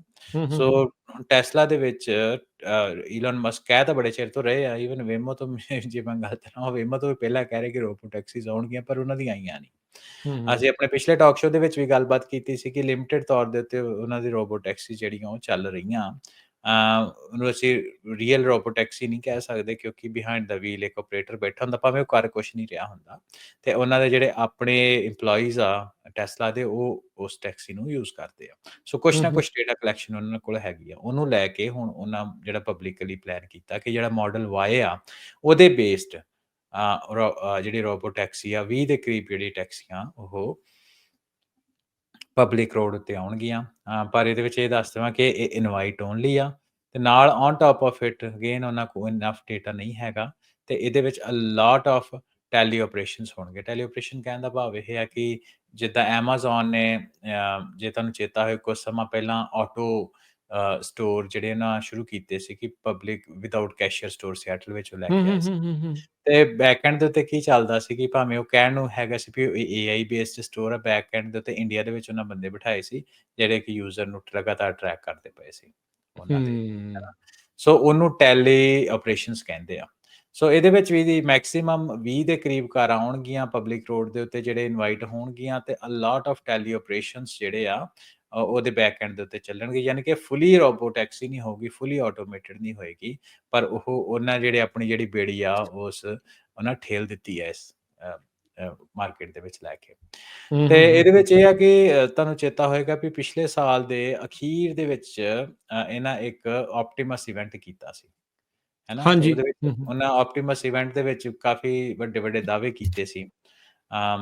ਉਹਦੇ ਵਿੱਚ ਇੱਕ ਹੈਗਾ ਸੀ ਕਿ ਲੋ ਸਕੇਲ ਮੈਨੂਫੈਕਚਰਿੰਗ ਜਿਹੜੀ ਆ 4th ਕੁਆਰਟਰ ਯਾਨੀ ਕਿ ਆਹ ਸਾਲ ਦੇ ਅਖੀਰ ਦੇ ਵਿੱਚ ਸ਼ੁਰੂ ਹੋ ਜਾਏਗੀ, ਤੇ ਜਿਹਦੇ ਹੂੰ, ਵਿੱਚ ਜਿਹੜਾ ਇੱਕ ਆਪਟੀਮਸ ਰੋਬੋਟ ਜਿਹੜਾ ਕਿ $20,000 ਦਾ ਉਹ ਸਾਹਮਣੇ ਆਊਗਾ, ਤੇ ਟੈਸਲਾ ਦੀ ਸਾਈਬਰ ਕੈਬ ਜਿਹੜੀ ਆ ਜਿਹਦੇ ਬਾਰੇ ਉਹਨਾਂ ਗੱਲ ਕੀਤੀ ਉਹਦਾ 30,000 ਦਾ ਟੈਗ ਆਊਗਾ ਸਾਹਮਣੇ, ਦੱਸਿਆ ਸੀਗਾ। ਦੱਸਿਆ ਹੂੰ, ਸੀ ਉਸ ਟਾਈਮ ਤੇ ਹੁਣ ਕਿੰਨਾ ਹੂੰ, ਹੁੰਦਾ ਕਿੰਨਾ ਨਹੀਂ ਆ। ਤੇ ਵੈਸੇ ਇਹ ਵੀ ਦੇਖਿਆ ਕਿ ਲੋ ਕਾਸਟ ਟੈਸਲਾ ਦਾ ਇੱਕ ਪ੍ਰੋਜੈਕਟ ਹਨਾ ਕੈਂਸਲ ਹੋ ਗਿਆ ਪਿਛਲੇ ਕੁਝ ਸਾਲਾਂ ਦੇ ਵਿੱਚ। ਜਦੋਂ ਹੂੰ, ਆਊਗਾ ਅਸੀਂ ਉਹਨੂੰ ਉਦੋਂ ਹੀ ਦੇਖਾਂਗੇ। ਪਰ ਇਹ ਜਿਹੜੀ ਚੀਜ਼ ਆ ਇਹ ਉਹ ਸਾਹਮਣੇ ਲੈ ਕੇ ਆ ਰਹੇ ਆ ਜਿਹੜੇ ਹੂੰ, ਮਾਡਲ ਵਾਈ ਦੇ ਵਿੱਚ। ਹੁਣ ਜਿਹੜੀ ਤੁਸੀਂ ਪਹਿਲਾਂ ਗੱਲ ਕੀਤੀ ਕਿ ਅੱਜ-ਕੱਲ੍ਹ ਮਸਕ ਸਾਹਿਬ ਬੜੇ ਚੁੱਪ ਆ, ਉਹਦੇ ਵਿੱਚ ਇਹ ਆ ਵੀ ਜਿਹੜਾ ਟੈਸਲਾ ਦਾ ਜਿਹੜਾ ਸ਼ੇਅਰ ਆ ਬਹੁਤ ਜ਼ਿਆਦਾ ਥੱਲੇ ਡਿੱਗਾ, ਹੈ ਨਾ। ਤੁਸੀਂ ਦੇਖਿਆ ਉਹਨਾਂ ਦੀ ਯਪ। ਇਨਵੋਲਵਮੈਂਟ ਹੋਣ ਕਰਕੇ ਉਹਦੇ ਨਾਲ ਨੈਗੇਟਿਵ ਪੀਆਰ ਬਹੁਤ ਆਈ। ਸੋ ਉਹਦੇ ਕਰਕੇ ਜਿਹੜੀ ਟੈਸਲਾ ਦੇ ਬੋਰਡ ਆਫ ਡਾਇਰੈਕਟਰਸ ਆ, ਉਹ ਇਹਨੂੰ ਲੈ ਕੇ ਮਸਕ ਨੂੰ ਲੈ ਕੇ ਆਉਂਦੇ ਆ ਸਾਹਮਣੇ, ਉਹਨੂੰ ਕਨਫਰੰਟ ਕਰਦੇ ਆ, ਭਾਈ ਵੀ ਜੇ ਇੱਦਾਂ ਦੇ ਕੰਮ ਕਰਨਾ। ਇੱਕ ਗੱਲ ਵੀ ਉੱਡੀ ਸੀ ਕਿ ਉਹ ਰਿਪਲੇਸਮੈਂਟ ਲੱਭਦੇ ਪਏ ਆ ਟਵਿੱਟਰ ਦੇ ਵਿੱਚ ਤੇ ਟੈਸਲਾ ਦੇ ਵਿੱਚ ਮਸਕ ਨੂੰ ਬਾਹਰ ਕਰਨ ਦਾ, ਜਿਹਨੂੰ ਬਾਅਦ ਵਿੱਚ ਖੰਡਨ ਕਰ ਦਿੱਤਾ ਗਿਆ। ਕਈ ਤਰ੍ਹਾਂ ਦੀ ਪੋਲਿਟਿਕਸ ਇੰਟਰਨਲੀ ਚੱਲਦੀ ਹੈ। ਉਸ ਹੂੰ, ਤੋਂ ਹੂੰ, ਹੂੰ। ਬਾਅਦ ਜਿਹੜੇ ਇਹਨਾਂ ਦਾ ਮਸਕ ਹੋਣਾ ਦਾ ਬਿਆਨ ਹੁੰਦਾ ਕਿ ਸਿਰਫ ਅਗਲੇ ਮਹੀਨੇ ਤੋਂ ਸ਼ਾਇਦ ਮੈਂ 1 ਦਿਨ ਹਫ਼ਤੇ ਵਿੱਚ ਹੀ ਸਿਰਫ ਗਵਰਨਮੈਂਟ ਦੇ ਕੰਮ ਕਰੂੰਗਾ, ਬਾਕੀ ਮੈਂ ਜਿਹੜੇ ਬਿਜ਼ਨੈਸਿਸ ਮੇਰੇ ਹੈਗੇ ਉਹਨਾਂ ਉੱਤੇ ਇੰਪੈਕਟ ਪਾਊਂਗਾ। ਸੋ ਇਹਨੂੰ ਉਸ ਸੰਦਰਭ ਦੇ ਵਿੱਚ ਵੀ ਦੇਖਿਆ ਜਾ ਸਕਦਾ ਕਿ ਜਿਹੜੇ ਈਲਨ ਮਸਕ ਆ ਉਹ ਬੈਕ ਇਨਟੂ ਬਿਜ਼ਨਸ ਆ ਰਹੇ ਆ, ਤਾਂ ਕਿ ਉਹ ਜਿਹੜੇ ਉਹਨਾਂ ਦੇ ਬਿਜ਼ਨੈਸਿਸ ਆ ਟੈਸਲਾ ਦੇ ਹੋ ਗਏ ਜਾਂ ਟਵਿੱਟਰ ਦੇ ਹੋ ਗਏ ਜਾਂ ਹੋਰ ਉਹਨਾਂ ਦੇ ਜਿਹੜੇ ਬਿਜ਼ਨੈਸਿਸ ਆ ਉਹਨਾਂ ਨੂੰ ਅੱਗੇ ਵਧਾ ਸਕਣ। ਸੋ ਹੂੰ। ਦੇਖੋ ਇਹਦਾ ਕੀ ਰਿਜ਼ਲਟ ਜਿਹੜਾ ਆਉਂਦਾ ਵਾ ਸਾਡੇ ਸਾਹਮਣੇ ਆ। ਤੇ ਆਉਣ ਵਾਲੇ ਟਾਈਮ ਦੇ ਵਿੱਚ ਪਤਾ ਲੱਗ ਜਾਊਗਾ। ਸੋ ਮੈਨੂੰ ਇਹ ਲੱਗਦਾ ਪਰਸਨਲੀ ਕਿ ਲਿਟਲ ਐਂਡ ਲੇਟ। ਅੱਛਾ। ਵੇਮੋ ਨੇ ਜੈਗੁਆਰ ਨੂੰ ਯੂਜ਼ ਕਰਕੇ ਕਿੰਨੀ ਜ਼ਿਆਦਾ ਟੈਕਸੀਜ਼ ਜਿਹੜੀਆਂ ਉਹ ਸੈਨ ਫਰਾਂਸਿਸਕੋ ਵਿੱਚ ਲੈ ਕੇ ਆਂਦੀ। Again bye the end of the day it's all about data. ਹੁਣ ਵੇਮੋ ਦੇ ਉੱਤੇ ਕੋਈ ਉੱਦਾਂ ਦੀ ਰਿਕੁਆਇਰਮੈਂਟ ਨਹੀਂ ਹੈ। ਮੈਂ ਇਹ ਦੇਖ ਰਿਹਾ ਸੀ ਕਿ ਗਵਰਨਮੈਂਟ ਦੇ ਅਫੀਸ਼ੀਅਲਸ ਆ ਜਿਹੜੇ, ਹੂੰ, ਉਹਨਾਂ ਨੇ ਵੀ ਬਹੁਤ ਜ਼ਿਆਦਾ ਡੇਟਾ ਤੇ ਸਕਰੂਟਨੀ ਜਿਹੜੀ ਉਹ ਟੈਸਲਾ ਉੱਤੇ ਰੱਖੀ ਆ। ਭਾਈ ਵੀ ਸਾਨੂੰ ਆਪਣਾ ਡੇਟਾ ਦੱਸੋ ਵੀ ਤੁਸੀਂ ਯੂਜ਼ਰ ਦੀ ਸੇਫਟੀ ਵਾਸਤੇ ਕੀ ਕਰ ਰਹੇ ਹੋ, ਜਾਂ ਯੂਜ਼ਰ ਸੇਫ ਹੋਏਗਾ ਤੁਹਾਡੀ ਟੈਕਸੀ ਵਿੱਚ ਕਿ ਨਹੀਂ। ਸੋ ਥੋੜ੍ਹਾ ਜਿਹਾ ਮੈਸਅਪ ਜਿਹੜਾ ਉਹ ਇਹਨਾਂ ਦਾ ਚੱਲ ਰਿਹਾ, ਪਰ ਉਹ ਕੋਸ਼ਿਸ਼ ਕਰ ਰਹੇ ਆ ਵੀ ਇਸ ਬਿਜ਼ਨਸ ਦੇ ਵਿੱਚ ਆਉਣ ਜਿਹੜੀ ਕਿ ਈਲਨ ਮਸਕ ਦੀ ਵਿਜ਼ਨ ਸੀ ਅਬਾਊਟ ਅ ਡੈਕੇਡ ਅਗੋ। ਹੂੰ। ਜੀ, ਉਹ ਕਦੋਂ ਪੂਰੀ ਹੁੰਦੀ ਆ, ਹੋ ਵੀ ਸਕਣੀ ਹੈ ਕਿ ਨਹੀਂ ਹੋ ਸਕਣੀ, ਇੱਦਾਂ ਹੀ ਆ। ਟੈਕਨੋਲੋਜੀ ਦੇ ਖੇਤਰ ਦੇ ਵਿੱਚ ਹੁੰਦਾ ਵੀ ਇੱਦਾਂ ਹੀ ਆ ਹਰਵਿੰਦਰ, ਦਾਅਵੇ ਬਹੁਤ ਹੁੰਦੇ ਆ। ਕਈ ਚੀਜ਼ਾਂ ਰਿਐਲਿਟੀ ਨਹੀਂ ਹੁੰਦੀਆਂ, ਕਈ ਗੱਲਾਂ ਜਿਹੜੀਆਂ ਉਹ ਜੁਮਲੇ ਹੀ ਰਹਿ ਜਾਂਦੇ ਆ ਟੈਕਨੋਲੋਜੀ ਹਾਂਜੀ, 'ਚ। ਹਾਂਜੀ। ਕਦੋਂ ਕਦੋਂ ਤੱਕ ਪੂਰੀਆਂ ਹੋਣਗੀਆਂ ਦੇਖਣ ਵਾਲੀ ਗੱਲ ਆ। ਪਰ ਇਹ ਆ ਮਾਰਚ ਕੁ ਮਹੀਨੇ ਤੱਕ ਜਦੋਂ ਪੂਰਾ ਲਾਲਾ ਸੀਗਾ, ਸ਼ੇਅਰ ਇਹਨਾਂ ਦਾ 222 ਤੇ ਸੀ। ਹੁਣ ਜਦੋਂ ਦੀ ਸ਼ਾਂਤੀ ਹੋਈ ਆ ਥੋੜ੍ਹਾ ਜਿਹਾ ਤਾਂ ਨੂੰ ਆਇਆ 340 ਤੇ ਦੁਬਾਰਾ ਜਿਹੜਾ ਉਹ ਵਾਪਸੀ ਹੌਲੀ-ਹੌਲੀ ਜਿਹੜੀ ਉਹ ਕਰ ਰਿਹਾ। ਹਾਂਜੀ। ਟੈਸਲਾ ਸਸਤੀਆਂ ਵੀ ਬਹੁਤ ਕਰਤੀਆਂ ਸੀ ਵੀ ਭਾਈ ਵਿਕਦੀਆਂ ਨਹੀਂ, ਲੋਕੀ ਵਾਪਸ ਕਰਨ ਲੱਗ ਗਏ, ਅੱਗਾ ਲਾਉਣ ਲੱਗ ਗਏ। ਉਹ ਤਾਂ ਚਲੋ ਮਾੜੀ ਗੱਲ ਆ, ਕਿਉਂਕਿ ਲਾਉਣ ਵਾਲਾ ਕੰਮ ਨਹੀਂ। ਉਹ ਤਾਂ ਚਲੋ ਇਹਨਾਂ ਦੇ ਮਿੱਤਰ ਐਟ ਹਾਈ ਪਲੇਸਿਸ ਆ, ਤੇ ਇਸ ਲਈ ਡੋਮੈਸਟਿਕ ਟੈਰਰਿਜ਼ਮ ਦੇ ਜਿਹੜੇ ਚਾਰਜਿਸ ਆ ਉਹਨਾਂ ਦੇ ਉਲਟ ਜਿਹੜੇ ਉਹ ਲੱਗਣੇ ਸ਼ੁਰੂ ਹੋ ਗਏ ਸੀਗੇ। ਅੱਛਾ, ਹੁਣ ਉੱਡਣ ਵਾਲੀਆਂ ਟੈਕਸੀਜ਼ ਦੀ ਗੱਲ ਕਰ ਲਈਏ, ਜਾਂਦੇ ਜਾਂਦੇ ਸਮਾਂ ਵੀ ਆਪਣਾ ਸਮਾਪਤੀ ਦੇ ਵੱਲ ਨੂੰ ਆ। ਚਾਈਨਾ ਦੇ ਵਿੱਚ ਜਿਹੜੀਆਂ ਇਹ ਟੈਕਸੀਜ਼ ਦਾ ਜਿਹੜਾ ਹੁਣ ਚਰਚਾ ਆ, 에ਅਰ ਟੈਕਸੀ ਦਾ ਆ ਰਿਹਾ ਆ, ਕਦੋਂ ਤੱਕ ਆ ਰਿਹਾ ਹੈ ਕਿ ਉਸ ਦੀ ਟੈਸਟਿੰਗ ਸ਼ੁਰੂ ਆ? ਆਪਾਂ ਆਪਣੇ ਰਾਜਕੀਰ ਚੇਤਾ ਹੋਏ ਤਾਂ ਆਪਣੇ ਟਾਕ ਸ਼ੋਅ ਦੇ ਵਿੱਚ ਇੱਕ ਗੱਲ ਕੀਤੀ ਸੀ ਕਾਫੀ ਮਹੀਨੇ ਪਹਿਲਾਂ ਕਿ ਚਾਈਨਾ ਜਿਹੜਾ ਆਫੀਸ਼ੀਅਲੀ ਐਂਟਰ ਹੋ ਗਿਆ ਇਨ ਐਰਾ ਆਫ ਫਲਾਈਂਗ ਟੈਕਸੀਜ਼। ਹਾਂਜੀ। ਚਾਈਨਾ ਦੀਆਂ 2 ਕੰਪਨੀਜ਼ ਆ, ਆਰਚਰ ਤੇ ਜੋਬੀ ਹੈ ਨਾ। ਹੂੰ, ਹੂੰ, ਹੂੰ, ਅਮ, ਹੂੰ। ਉਹ ਜਿਹੜੀਆਂ ਫੋਰਫਰੰਟ ਦੇ ਉੱਪਰ ਹੀ ਸੀ ਹੁਣ ਜਿਹੜੀ ਲੇਟੈਸਟ ਇਹ ਸਾਨੂੰ ਪਤਾ ਹੀ ਵੀ ਚਾਈਨਾ ਦੇ ਉੱਪਰ ਆਲਰੇਡੀ ਕੰਮ ਕਰ ਰਿਹਾ। ਪਰ ਹੁਣ ਜਿਹੜੀਆਂ ਆਪਾਂ ਗੱਲ ਕਰ ਰਹੇ ਹਾਂ ਉਹ ਇਹ ਕਰ ਰਹੇ ਹਾਂ ਕਿ ਚਾਈਨਾ ਦੀ ਇੱਕ ਕੰਪਨੀ ਜਿਹੜੀ ਕਿ ਯੂਐਸ ਦੇ ਵਿੱਚ ਲਿਸਟਡ ਵੀ ਆ, ਉਹਦਾ ਨਾਂ ਈ ਹੈਂਗ ਆ, ਹੂੰ, EHNG। ਹੂੰ, ਉਹਨੇ ਸਰਟੀਫਿਕੇਸ਼ਨ ਲੈ ਲਈ ਆ ਚਾਈਨਾ ਦੀ ਐਵੀਏਸ਼ਨ ਰੈਗੂਲੇਟਰ ਕੋਲੋਂ। ਹੁਣ ਜਿਹੜੀ ਇਨਫੋਰਮੇਸ਼ਨ ਸਾਹਮਣੇ ਆਈ ਆ, ਉਹ ਲੇਟ ਮਾਰਚ ਵਿੱਚ ਉਹਨਾਂ ਕੋਲ ਜਿਹੜੀ ਸਰਟੀਫਿਕੇਸ਼ਨ ਆ ਗਈ ਸੀ ਕਿ ਉਹ ਪਲਾਨ ਕਰਦੇ ਪਏ ਆ ਵੀ ਟੂਰਿਸਟ ਦੀ ਫਲਾਈਟਸ ਲੈ ਕੇ ਐਂਡ ਆਫ ਜੂਨ, ਅਗਲੇ ਮਹੀਨੇ, ਹਨਾ, ਅਗਲੇ ਮਹੀਨੇ ਦੇ ਅਖੀਰ ਦੇ ਵਿੱਚ, ਕਿ ਉਹ 에ਅਰਕ੍ਰਾਫਟ ਨੂੰ ਲੈ ਕੇ ਆਇਆ। 에ਅਰਕ੍ਰਾਫਟ ਦਾ ਨਾਂ ਹੈਗਾ ਈਵੀਟੋਲ, ਹਨਾ, ਅੱਛਾ। ਈਵੀਟੋਲ, ਹਨਾ, ਈ ਫॉर ਇਲੈਕਟ੍ਰਿਕ, ਵੀਟੋਲ 에ਅਰਕ੍ਰਾਫਟ, ਜਿਹਦੇ ਕਿ 2 ਪੈਸੇਂਜਰ ਹੋਣਗੇ ਤੇ ਇਲੈਕਟ੍ਰਿਕ ਪਾਵਰ ਨਾਲ ਯੂਜ਼ ਕਰੂਗਾ, ਜਿੱਦਾਂ ਆਪਾਂ ਹੈਲੀਕਾਪਟਰ ਹੁੰਦੇ ਉੱਦਾਂ। ਸੋ ਉਹਦੇ ਵਿੱਚ ਇਹ ਆ ਕਿ ਜਿਹੜਾ 2025 ਤੋਂ ਲੈ ਕੇ 2027 ਆਹ ਸਾਲ ਤੋਂ ਲੈ ਕੇ ਅਗਲੇ 2 ਸਾਲਾਂ ਦੇ ਵਿੱਚ ਉਹਦਾ 100% ਜਿਹੜਾ ਮਾਰਕੀਟ ਸ਼ੇਅਰ ਰਹੂਗਾ।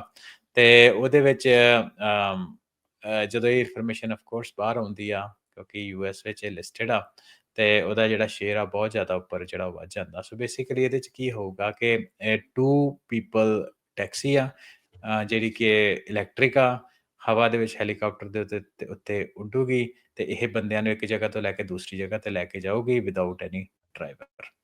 ਸੋ ਤੁਸੀਂ ਇੱਥੋਂ ਇਹ ਹਿਸਾਬ ਲਾਓ ਵੀ ਜਿਹੜੀ ਟੈਕਨੋਲੋਜੀ ਹੈ ਕਿੱਦਾਂ ਵੱਧ ਰਹੀ ਹੈ। ਸੋ ਮੈਨੂੰ ਇਹ ਆ ਵੀ ਜਦੋਂ ਆਪਾਂ ਟੈਕਨੋਲੋਜੀ ਨੂੰ ਦੇਖਦੇ ਹਾਂ ਜਾਂ ਅੰਡਰਸਟੈਂਡ ਕਰਦੇ ਹਾਂ, ਜਾਂ ਸਾਡੇ ਸਾਰੇ ਵਿਊਅਰਸ ਸਰੋਤੇ ਨੂੰ ਸੁਣ ਰਹੇ ਆ, ਉਹ ਜਿਹੜੀ ਚੀਜ਼ ਇਹਨਾਂ ਦੇ ਸਾਰਿਆਂ ਦੇ ਦਿਮਾਗ ਦੇ ਵਿੱਚ ਆਉਣੀ ਸ਼ੁਰੂ ਹੋਣੀ ਚਾਹੀਦੀ ਆ, ਉਹਨੂੰ ਇਹ ਆ ਵੀ ਫਿਊਚਰ ਅੱਜ ਤੋਂ 2 ਸਾਲ ਨੂੰ ਟੈਕਸੀ ਆ ਰਹੀ ਆ, ਉਹ ਕਿੱਦਾਂ ਟਰਾਂਸਪੋਰਟੇਸ਼ਨ ਨੂੰ ਇੰਪੈਕਟ ਕਰੇਗੀ, ਕਿੱਦਾਂ ਸਾਡੇ ਰਹਿਣ ਸਹਿਣ ਨੂੰ ਇੰਪੈਕਟ ਕਰੇਗੀ। ਮਿਸਾਲ ਦੇ ਤੌਰ ਦੇ ਉੱਤੇ ਹੁਣ ਸਾਨੂੰ ਪਤਾ ਕਿ ਬੇ ਏਰੀਏ ਦੇ ਵਿੱਚ ਬਹੁਤ ਜ਼ਿਆਦਾ ਲੋਕੀ ਨਹੀਂ ਰਹਿੰਦੇ ਰੀਅਲ ਸਟੇਟ ਦੇ ਪ੍ਰਾਈਸਿਸ ਕਰਕੇ, ਜਿਹੜੇ ਰਹਿਣਾ ਚਾਹੁੰਦੇ ਆ ਉਹ ਸੈਂਟਰਲ ਵੈਲੀ ਦੇ ਵਿੱਚ ਆਉਂਦੇ ਆ। ਸੈਂਟਰਲ ਵੈਲੀ ਦੇ ਵਿੱਚ ਰਹਿਣ ਕਰਕੇ ਜਿਹੜੀ ਟ੍ਰੈਫਿਕ ਆ ਸਵੇਰੇ ਸ਼ਾਮ ਦੀ ਬਹੁਤ ਜ਼ਿਆਦਾ ਹੋ ਜਾਂਦੀ ਆ।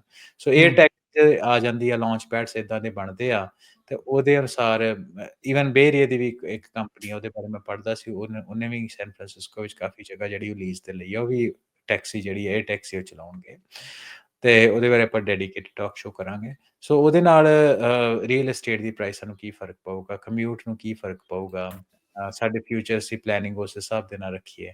ਸਾਨੂੰ ਕੀ ਲੱਗਦਾ ਕਿ ਕਿਹੜੀ ਜਗ੍ਹਾ ਜਿਹੜੀਆਂ ਆਉਣ ਵਾਲੇ ਟਾਈਮ ਦੇ ਵਿੱਚ ਵਧਣ ਫੁੱਲਣਗੀਆਂ, ਤੇ ਉੱਥੇ ਜਿਹੜੀ ਇਨਵੈਸਟਮੈਂਟ ਆ ਉਸ ਹਿਸਾਬ ਨਾਲ। ਸੋ ਇਹ ਸਾਰੀ ਜਿਹੜੀ ਟੈਕਨੋਲੋਜੀ ਦੀ ਆਪਾਂ ਗੱਲਬਾਤ ਕਰਨ ਦਾ ਮਤਲਬ ਇਹੀ ਹੁੰਦਾ ਕਿ ਇਹ ਟ੍ਰਿਗਰ ਕਰੇ ਤੁਹਾਡੇ ਅਕੋਰਡਿੰਗਲੀ ਬਿਜ਼ਨਸ ਮਾਈਂਡ ਦੇ ਵਿੱਚ ਵੀ ਅਸੀਂ ਫਿਊਚਰ ਦੇ ਵਿੱਚ ਕਿੱਥੇ ਲੈ ਕੇ ਜਾਣਾ। ਸੋ ਕੀ ਮੈਂ ਗੱਲ ਇਹ ਕਰਨ ਲੱਗਾ ਈ ਹੈਂਗ ਦੀ, ਆਪਾਂ ਥੋੜੀ ਫੇਰ ਵਾਪਸ ਆਪਣੀ ਗੱਲ ਦੇ ਉੱਤੇ ਆਉਂਦੇ ਹਾਂ ਕਿ ਇਹ ਜਿਹੜੀ ਆ ਜਿਹੜਾ ਮਾਡਲ 216 SE ਹੈਂਗ ਦਾ, ਉਹ $3,30,000 ਦਾ ਚਾਈਨਾ ਦੇ ਵਿੱਚ, ਤੇ $4,10,000 US ਦਾ ਚਾਈਨਾ ਤੋਂ ਬਾਹਰ ਜਿਹੜਾ ਉਹ ਮੰਨਿਆ ਉਹਦੀ ਜਿਹੜੀ ਉਹਨੇ ਕਾਸਟ ਰੱਖੀ ਆ।